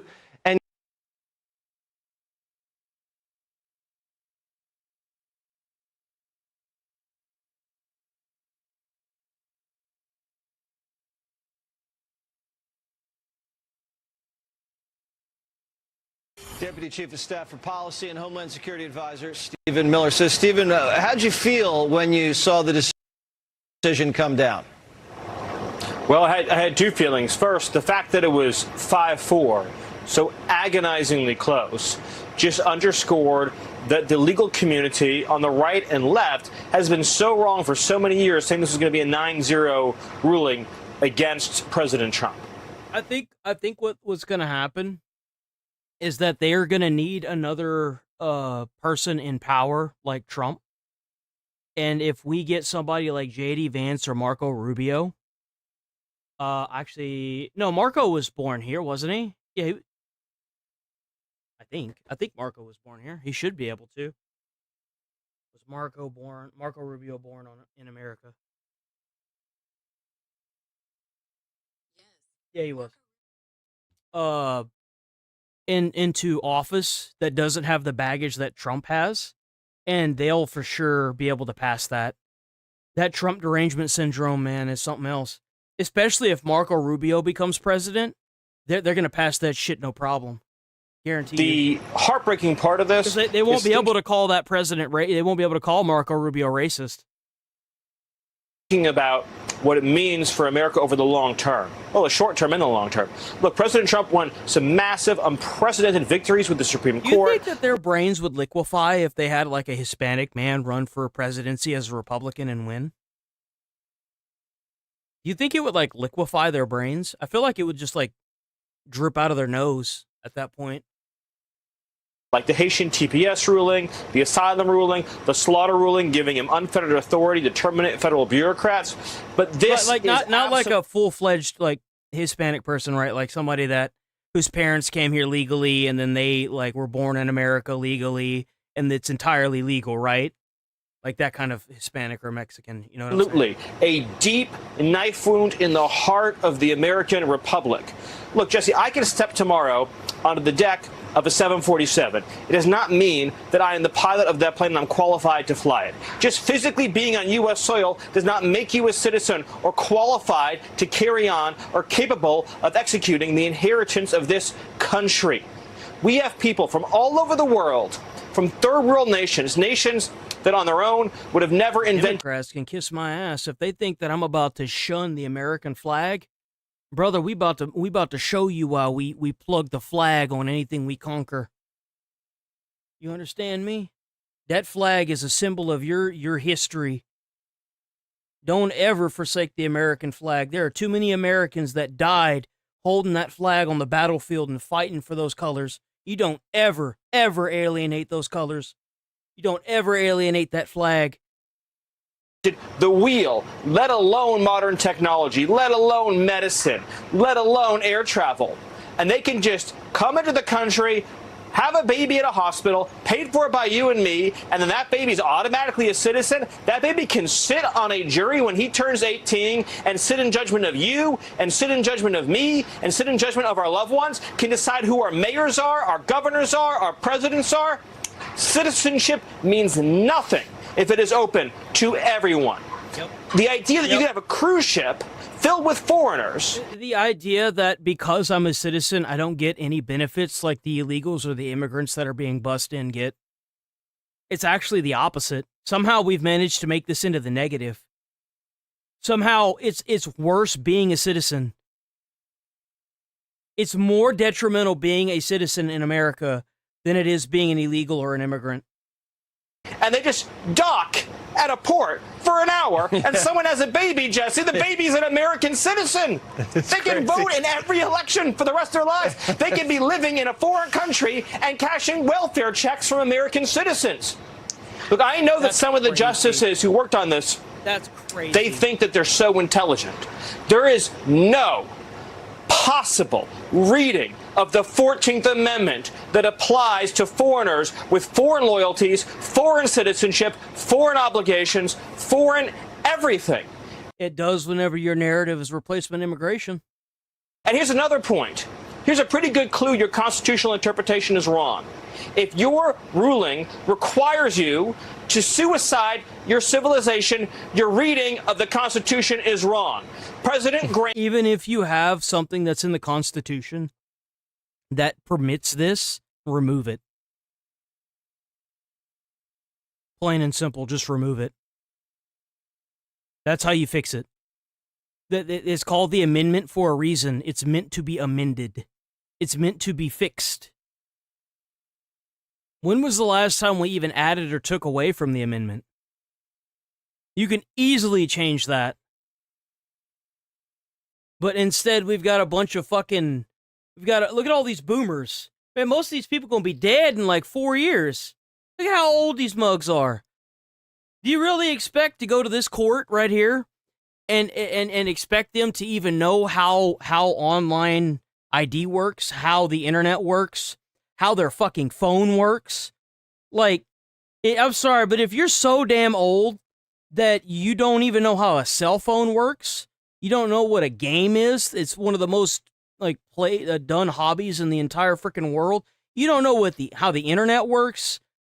You don't need to be in office because you don't know shit. You don't even know what crypto is. Are you rolling out of bed saying those damn kids in that crypto? The hell you doing in office, man? You don't need to be in office. You need to be in a retirement home. That's where you need to be. Get the hell out of here. And the congressman in the 19th century did not want to create all these damn boomers. Automatic third world citizenship requirement for America. It's an abomination, but let's thank President Trump. Now, there are some boomers out there that actually do care, right? Like, not all the millennials are brain dead. You know what I'm saying? But the people we have in office, holy shit. How? Trump's courage and leadership. We are now on the precipice. Yes, we were dealt a setback, but because of his courage alone, we're on the precipice as a nation of being in a position to end this travesty once and for all. 4 to 5 is really good. They needed one vote. One vote. So, like, it does say a lot. That's what we have to fight for, Jesse. Yeah, so disappointed in Amy Coney Barrett and the Chief Justice. So deeply disappointed, not just from a legal perspective, but just... And do you know what the big problem is, guys? I'm going to say it. I'm going to say it right now. Do you know why? Do you know why they keep calling the Republican Party fascists and Nazis and white supremacists? It's because they ain't got no damn black spokesman. That's what they need more of. They need more like different colored people as opposed to a bunch of white dudes. Look, I get the idea behind it, sure. But you know what would really bring it home to a lot of Democrats or Democrats? Is if you had a black dude that had the same mindset pushing the narrative. That's the problem. Like there's good ways to do it and there's bad ways to do it. And when you got a bunch of white people that are mostly bald and then in their like 50s or 60s or 100s all saying the same thing, kind of hard not to see it as a white supremacy thing. You know what I'm saying? Just get more like multicolored, like not white women. Don't get a white woman. Get like a black lady or like a black dude or a Hispanic persons. You know what I'm saying? Like Asian even. Don't stop putting these damn white people up here. That's where all the problem is.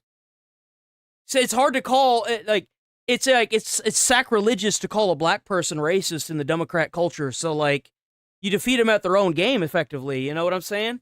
Like that's where you start seeing the brains pooling on the ground from it just being liquefied in their noodle, you know? As like, Americans, I'm just, they should know better than that. I sit awake sometimes and I think about this shit and I'm like, holy crap, this would crack their noggins open like a freaking coconut.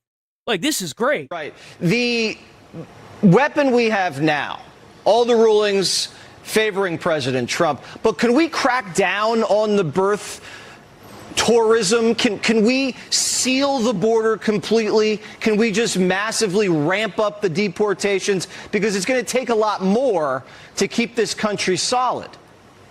Well, you raise a very important point, Jesse. Well, I mean, so obviously, like, Trump's not really a human, is he? I mean, he's got to be gauging like by what, like tangerine years, or is it orange years? I mean, there's no way, dude. Like, I'm sorry, there's no way Trump is a person. He's obviously an alien. I mean, look at his skin. I mean, that's the reason why the Democrats don't like him. Bro, walking around like a damn grapefruit. President Trump has sealed the border shut we've stopped all new illegal immigration, and we have record deportations out of the country. But there's a deeper point that you raised that's really important, Jesse. In most countries, normal countries, you can come as a tourist, as a visitor, as a temporary worker, etc. And the country's just making the decision to let you come here for a little bit and then go home. But if you have birthright citizenship, it means if a person comes here 9 months pregnant to go look around at some things, in a couple of weeks, that is the mother of a lifetime American. You could also fix this. You can also fix this by not allowing anybody that is 9 months pregnant or about to give birth, make it illegal for them to do that. Like, make it to where if you give birth on American soil, make it illegal for the child to become a citizen. Just do it. I mean, what does it matter? I mean, you can reinterpret what the thing says all you want, but at the end of the day, if you read it for what it was originally intended for slavery, then you don't have to sit here and do this mental gymnastic. And if they don't like it, you can just be like, well, you've got to be more specific with the law. And then, with the amendment, and then change it to where it says, freed slaves somewhere in the text. And then the entire narrative gets completely, dismantled. It's literally because of 2 words not being in that amendment. That's it. Just 2 words. American citizen and a direct line into American cash and welfare for the rest of that child's life. Right? So that's sometimes what they do whenever they try to force change laws. They're like, well, the law isn't very specific. You need to change it. You have to Are we banning pregnant rethink. women from America? Are we banning foreign pregnant women?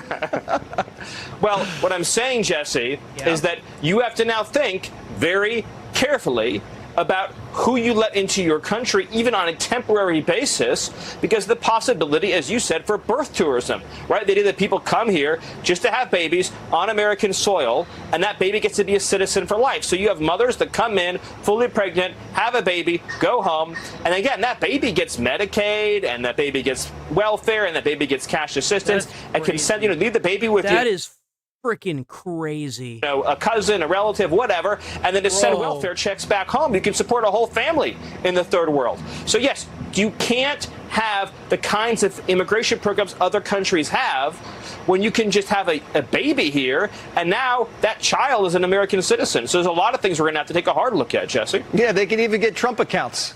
I mean, come on, this is out of control. All right, Miller, we're going to put you at the border. But look, the good news. No, got to end with good news. Yes. Got to end with good news. Yes, go. Because of President Trump, let's just baseline this. Record deportations, record refusal of immigrants for being public charges and welfare dependents, travel ban on 40. That should be how it is.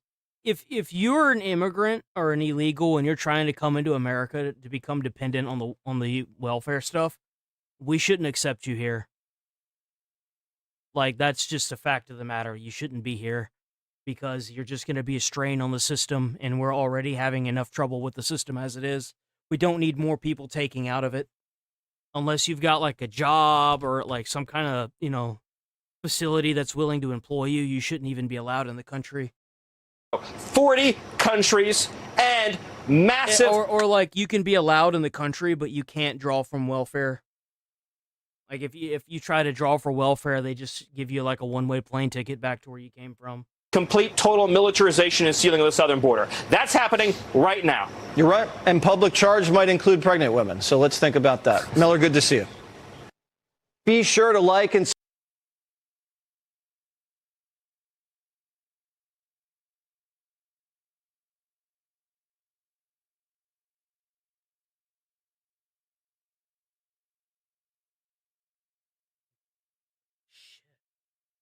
What is this? Building Spire? What the fuck is this? What are they doing? We have breaking news and something rather odd to see. We've been watching this during the commercial. Well, those guys are famous now. If they did that for online clout, they just got it. Break. So this is what it looks like. Two people are at the top on the spire part of the Empire State Building, holding a flag that we think says, because it's blowing in the wind, "Power of love beats love of power. The world knows peace." Well, that beautiful statement, however it may happen, is way up in the sky. And the two people are dressed in all black, and they are wearing masks. Okay. They appear to be a man and woman duo, but that's hard to tell from the ground. So with our drone or you could catch me dead up on that damn needle. Ain't no way in hell, man. Oh, hell no. Helicopter here, we can see them better. We've reached out to the New York Police Department to see what's happening on the ground. So, I mean, we need to get some ground cover now, because if they have, surrounded this building, we would know it. But right now, the only eyes that we have are from the sky, those two people hanging on with that banner. We'll wait for them to return our call and pray that those people can hang on to the spire for as long as they need to and don't fall. That is. So, if they fall, then I guess they shouldn't have been up there, huh? I don't know, Paul. You've been here a long time in New York. Yeah, the last thing I had like this, I had to handle as the duty inspector, was somebody climbed up on the Statue of Liberty, and we had to try to get her down, and then she was threatening to jump on top of all of us. So if you climb up somewhere and you threaten to throw yourself on them, like off the building, I think that the police, they should just say do it then. I don't see a reason to sit here and play mindfuckery with these people. If you're gonna do it, do it. If not, then we'll have the fire department up there momentarily. ESU comes. I just have no sympathy for this. SWAT guys, and they take the measures that they have to take. You get the hostage negotiation people, even though it's not a hostage, to talk them down. The NYPD knows what to do here, and if they do fall, it's very likely they'll Rip Bozo, rest in piss, you won't be missed. Maybe you shouldn't have done it. just land on that platform there, that they're not going to go all the way down to the street. There's a history of this kind of stuff. They should not have been able to get up there, however. That's my question. How do you get on the I guarantee you that somebody in that building allowed them to do it. Spire of the Empire State Building? Yeah, there are structures there that's supposed to prevent this, so let's see how this pans out. Paul, can I ask you, when I see that, of course, we think about the safety of those individuals, but I think about the safety of the first responders who put their lives on the line. Bro, you went all the way up there to put that little flag that nobody can see? You went all the way on top of the Empire State Building to put that little tiny flag up there that nobody can even read? Bro, what the hell? A radical and ridiculous stunt. You can't even read it with the drone being that close. Like this, talk to us about the safety measures that first responders have to go through to ensure that they don't get hurt in the process of rescuing two people like that. That's what I'm saying. Leave them up there. Just surround the building with or like the little area with a few police officers. Wait for them to come down. They'll come down eventually. They ain't gonna have a choice to. Patrol guys will get there and they're going to say, okay, can you come down? Will you come down? You realize, all right, we're going to have an ongoing situation. That's why I mentioned DSU. That's SWAT for general parlance. What you do is if they don't want to come down, you just go up a little ways and start cutting all the ladders off and say, you sure you don't want to come down? And they're going to come and they have harnesses and all kinds of stuff. The key thing now is to establish communication. Because very often that's going to be hard. And a lot of distance there, so I don't know if they're going to be shouting, if they have phones. So this is a conundrum. People do this in New York City. I guarantee you they have phones. I promise you they're up there probably recording right now. They claim the New York Times building, all kinds of stuff, We don't have audio on it, but we do have eyes on it. We'll stay on it. We've reached out to NYPD, and as soon as we know more, we will report it. We'll move on. Be sure to like and subscribe for all the clowns, man. What a bunch of clowns. Holy crap. What a joke.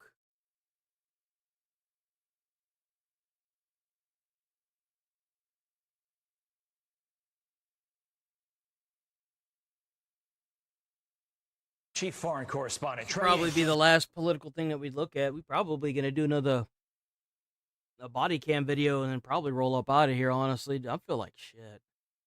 I do feel better than I did the past 2 days, but it's still kind of there. With the very latest it's like this unrelenting exhaustion. It's finally hey guys, going good away, morning. But like, Man, is it taking its time. Special envoys Kushner and Witkoff held meetings in Doha, Qatar on Tuesday. I ain't even gonna lie. I don't think I've ever slept as much as I've slept in the past, week. I have slept so much. These talks were aimed... All right, Chief Foreign Correspondent Trey Yingst joins us live in Tel Aviv with the very latest. Trey. Yeah, hey guys, good morning. Special envoys Kushner and Witkoff held meetings in Doha, Qatar on Tuesday. These talks were aimed at advancing the memorandum of understanding with Iran and entering into the next phase of these negotiations. Also keeping the Strait of Hormuz open. Technical talks on the nuclear... He looks nervous as hell. You see his face? Watch his face. He looked nervous. Of these negotiations. He's like, also smile, keeping the Strait of Hormuz everyone's open. Smiling. Technical talks Oh on the God, nuclear issue will move forward as planned today as traffic does continue to increase in the Strait. Our position has been crystal clear since this has begun. The movement in the Strait should not be hindered by any logistical or security management method. We believe that the Strait is a natural occurrence. It's open. The international maritime laws are very clear on this. Let's go, Lily Sky. U.S. mediators remain confident that the current framework could lead to Iran making nuclear concessions. The 60-day window was discussed overnight when Vice President J.D. Vance appeared on Fox News. You know, it's going to take sometimes the carrot and the stick here. But, Laura, I actually think that the United States is in a great position, however the negotiation ultimately shakes out. If the negotiation is successful, which obviously we want it to be successful, you have an Iran that is permanently transformed. That's a great outcome for the American people. It's a great outcome for the whole region. Yeah, but that's not what's going to happen now, is it? We all The know Wall Street it. Journal reports the Trump... It doesn't matter how much you want it. Unless you're willing to get to that point, it's not going to matter. Administration is still considering the possibility of military action if talks fail. The Journal reports the conversations have centered on whether the U.S. should abandon negotiations and resume full-scale attacks on Iran, the officials said, a move some of them describe as finishing the job. While not making a final decision, Trump has told aides he believes another round of full-scale attacks could derail diplomacy and hurt Washington's chances of ultimately dismantling Iran's nuclear program. Now, You're not dismantling Iran's nuclear program. They broke the prior peace treaty because they had enriched uranium past 3.75%.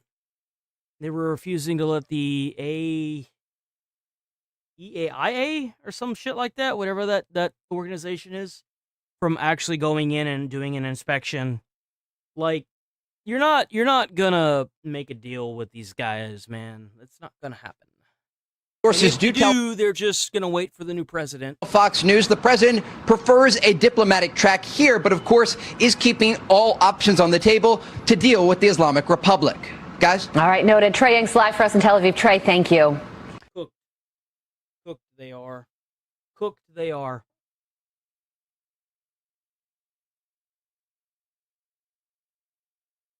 Above the law. Olympic sprinter thinks he's above the law.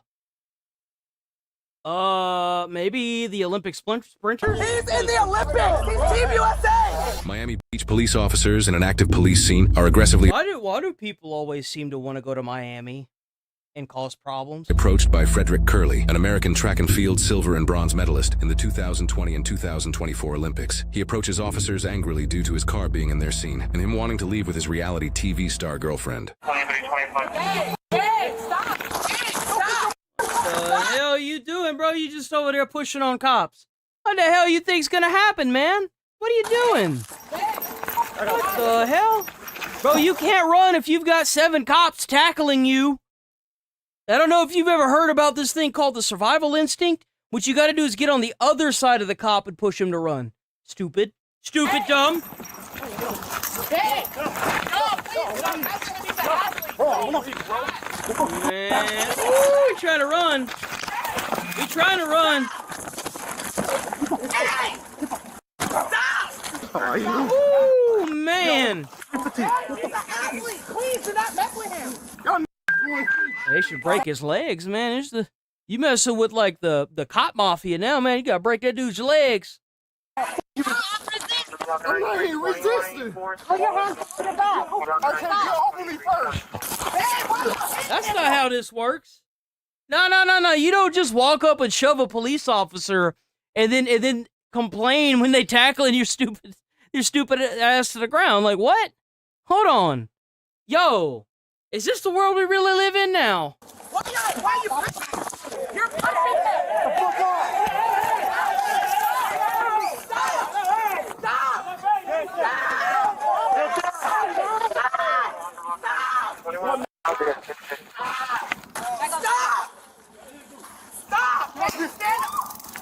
Yep. Case, that's what you get. That's what you get. That's what you get.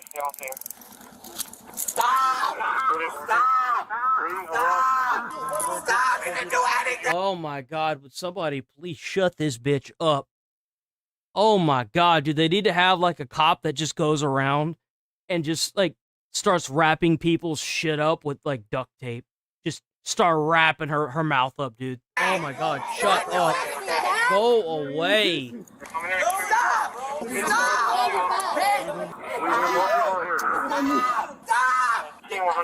Oh man, wow, that helped the first 50 fucking times you said it, right? Why don't you just say it a few more times? Get back! Move! Move! Go over there, man. Go over there. Go over there. Go. He's going to prison, dog. Stop! Stop! Stop! Stop!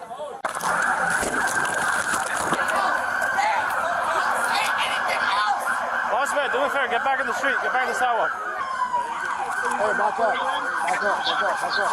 Back up. Just stop resisting, bro.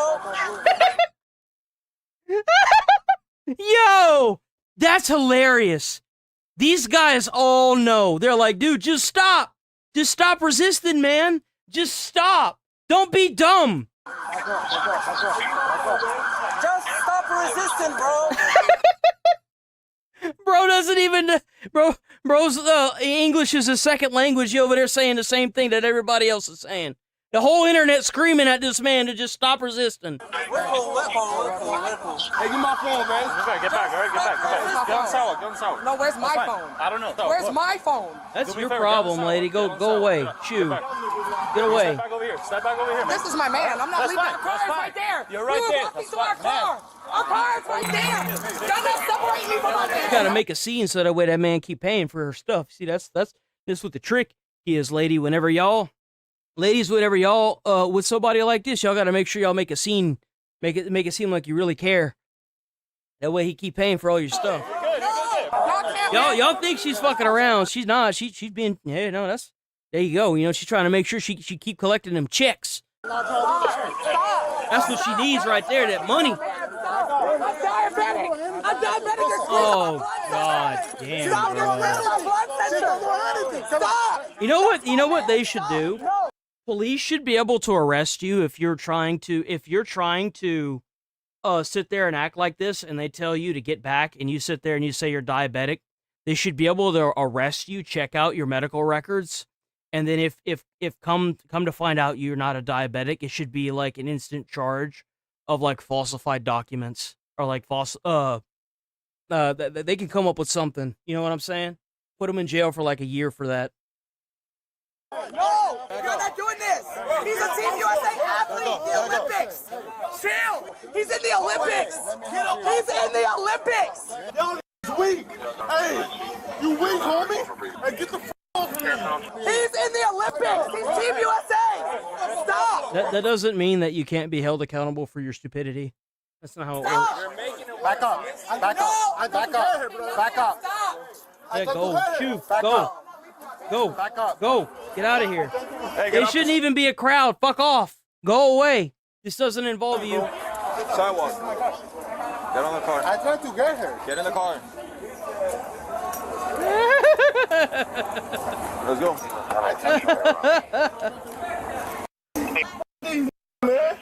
Get this off of me, bro. No, babe, stop.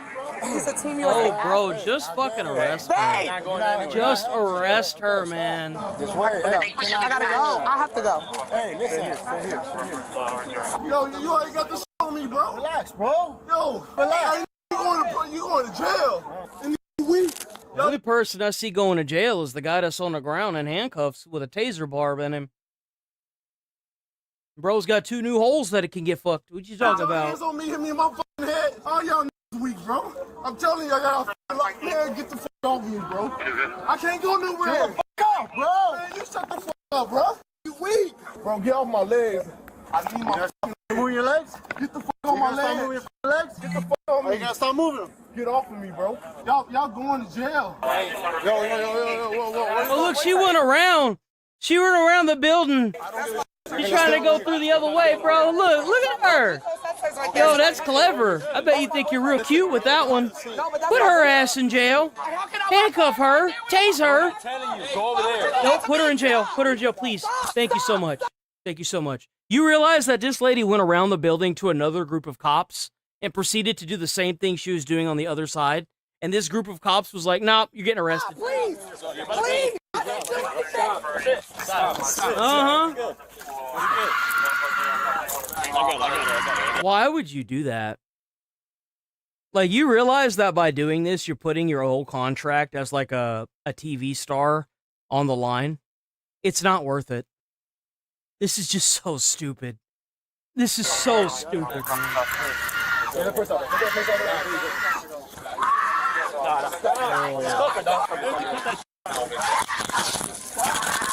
You know what you should do? You gotta have like that designated like throat plugger who has like long ass nails, so whenever they start screaming like that, his literal job is to just stick his finger down her throat. Straight up. See how quick they stop doing that.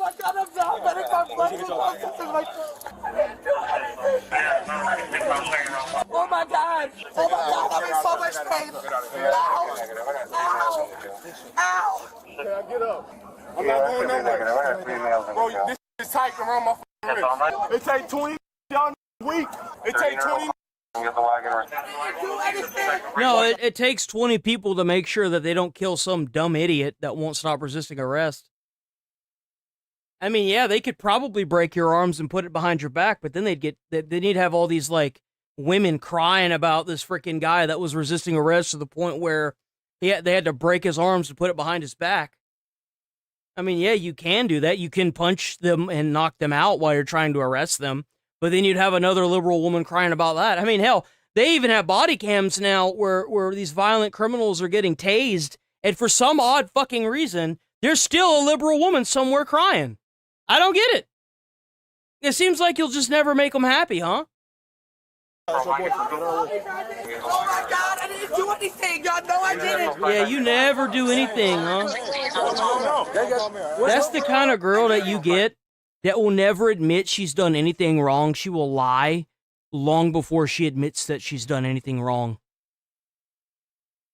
She would sooner leave the relationship and then cry that it was your fault. What's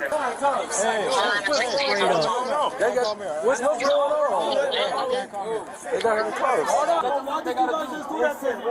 What? But you got her close too. Don't even know why they were arrested. I don't know supposed to be quiet. You're arresting people. But I'm saying you trying to tell me to be quiet. You're arresting people. You know, I'm not hype. I'm just saying you trying to tell me like, don't worry about it. Bro, they're gonna have to start like having like tear gas in these cops' cars that are gonna be used to like disperse these people that are just here to cause problems. Like, this is straight up the EBT tribes. Like, they got nothing else better to do than to sit here and cry about how they're fucking oppressed in some fairy tale fucking landscape. It's crazy. Be cool. Like, don't worry about why they arrested. That's like your brother get arrested. Don't worry about it. I'm a Miami Beach police officer. Hey, this is the reason why they didn't have any black jurors on Carmelo Anthony's murder charges right here. Even though the dude sitting here resisting arrest, the Hispanic guys saw it, but for whatever reason, these guys are the only ones that want to see color, huh? I'm a Miami Beach police officer. I'm asking you to please give the officer space to do your job. Why would y'all do this to us? I don't have anything. My wrist, I'm a DJ, please, my left wrist, please. I'm a DJ, please help me adjust this left wrist. It hurts so bad. We're gonna adjust it right now. My boyfriend is in the Olympics. I don't have anything on me. You know, while they're arresting her, I would like to see a charge on her records that says, too stupid to vote, boyfriend is in the Olympics, and also thought she could pull a smooth one on police. And those should all three be like felony charges that hold like a minimum of 10 years in prison. And then they should just put her in jail. A little bit. It's like, this is fucking crazy. I'm just eating dinner with my friends. What? Yeah, and you know what happened? Your wonderful boyfriend that you probably just met walked out and pushed a police officer, which kind of makes me wonder how he acts whenever he's alone with you. Are you doing this out of fear? Or are you doing this out of necessity? Because the only one that needed to be arrested and put in jail was him. So why are you doing this? Please, why are you feeling in my bra like that? To make sure you don't have anything. Why would I have anything? I'm not a criminal. Why are you yelling? Because I'm being detained by the police. You're being arrested. You're being arrested. I didn't do anything. Girl, come on. Yeah, when they start searching you, they've already arrested you. It take 20 minutes, man. These weak. It take 20 minutes. Hey, boom, move, bro. You pussy, bro. You're not gonna tell me to boy. Hey, you're not gonna tell me to move. Hey, take that shit off. You ain't gonna tell me to move. Take that shit off. You're not gonna tell me to move. Hey, I promise y'all. I love this cop. He's like, you're not gonna tell me to move. You're not gonna tell me to move. I promise y'all beat your ass. You wanna punch me on my You know this cop is just like, oh, bro, I can't stand these entitled pricks. We were just going to the car and asked him. Yeah, that's cool. Now you going to jail. You go into a car. Hey, shut up, you all lank. You ain't got nothing. Go on. Your phone's right here, bro. Bro trying to act tough when he specialized in running. Shut up, man. Bro, it's over, man. Let it go. It's over. Get my girl, bro. I have a vacation tomorrow. Obviously, he didn't specialize in running enough. He didn't get gold. He only got silver and bronze.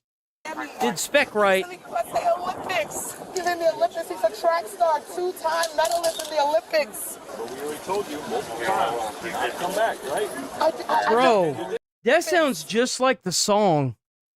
The Olympics. He's in the Olympics. He's a track star, 2-time medalist in the Olympics. That sounds like that track star song, whatever the fuck that is. That he's a track star. Whatever the fuck that song is. Come back, right? I just no. I had to go tell them because our car is right there. Is that where? Is this like where it came from? You can't get your car right now, right? Our car is parked right there. But obviously you can't Our get car it, right? is parked. It's right there. It's parked. Okay, good for the car, but you can't get it. Yeah, you can't get it because you're being put in jail. You can go ahead. There's nothing in there. My wrist. Oh yeah, just a cup. She was mentioning. Open. I got to just a cup. My wrist on my DJ. Turn that way. Please help me, Mom. Okay, listen. I need you to I'm so calm scared. down. I've never been arrested. Hey, that's it. Listen. I need you to I'm so calm scared. down. DJ. Turn that way. Please help me, Mom. Okay, listen. Ma? I think that's so weird whenever you call people like Ma and they're not actually your mother. Like, it's weird. I need you to so calm scared. down. I've never been arrested. Hey, that's it. There's no need for you to yell. I'm going to help you out. Just calm down. You got it? Thank you. I had to put her in her place, huh? Get my girl. We got her, man. And these weak, all these police, y'all bro. There's nothing quite amusing like seeing a full-grown ass dude calling the police weak while he's being forcibly pushed into the back of a police patrol car, handcuffed. There's nothing quite as fun as that.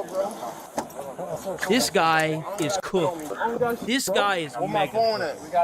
Let me see it. It's right here, man. There's your phone. Yeah, look, it's your phone. You choking me, homie. You choking me, bro?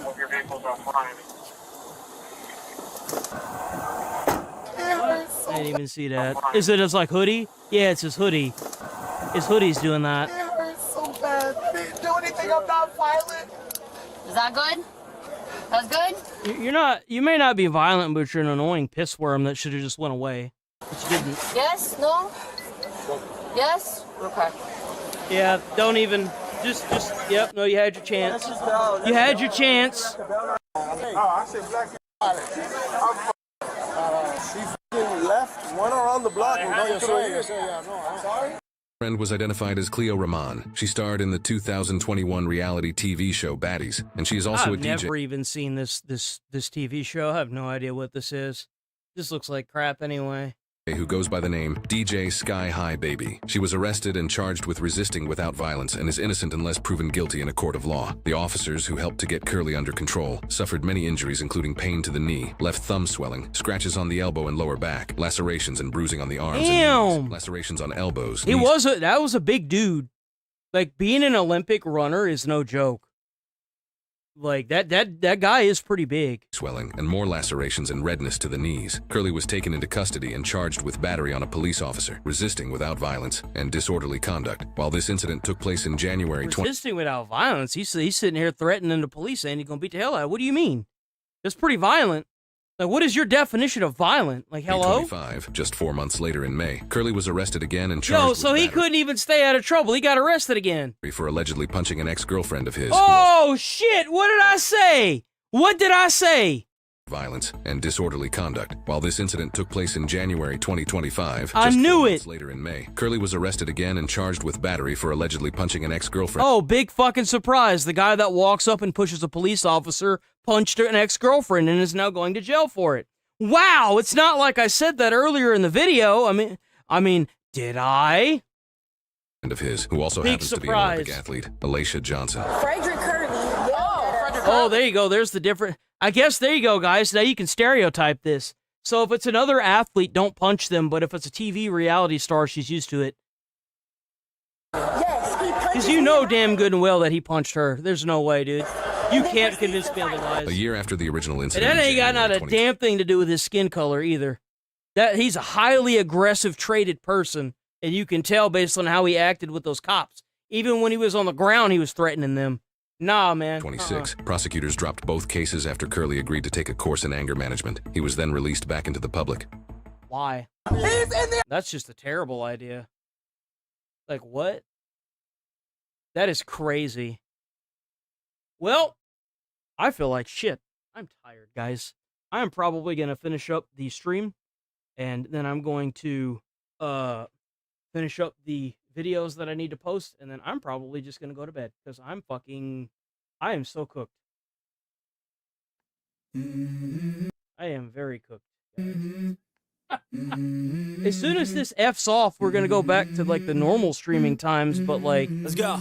It's been getting better every day. I wake up to a little bit of drool. It's definitely been getting better every day, so I would be more concerned if it wasn't, but, like, obviously I'm not, like, at 100% yet. I'd really like to know what caused it, honestly. I haven't thrown up since the first day, so I'll still consider that a win. Yo, W-Chat, by the way, W-Chat. As always, a big old freaking awesome stream, W-Stream, W-Chat. Y'all stay safe out there, stay away from crazy people. Try to put a smile on someone's face, you might change the whole day of their whole life, you never know. And I will see y'all tomorrow. Make sure y'all are hyping and subbing and liking and replying to comments and stuff. Every little bit helps. W-Chat, y'all are awesome. I think that's just about it. I'm gonna get up out of here, man. I'm tired. See y'all tomorrow. Peace.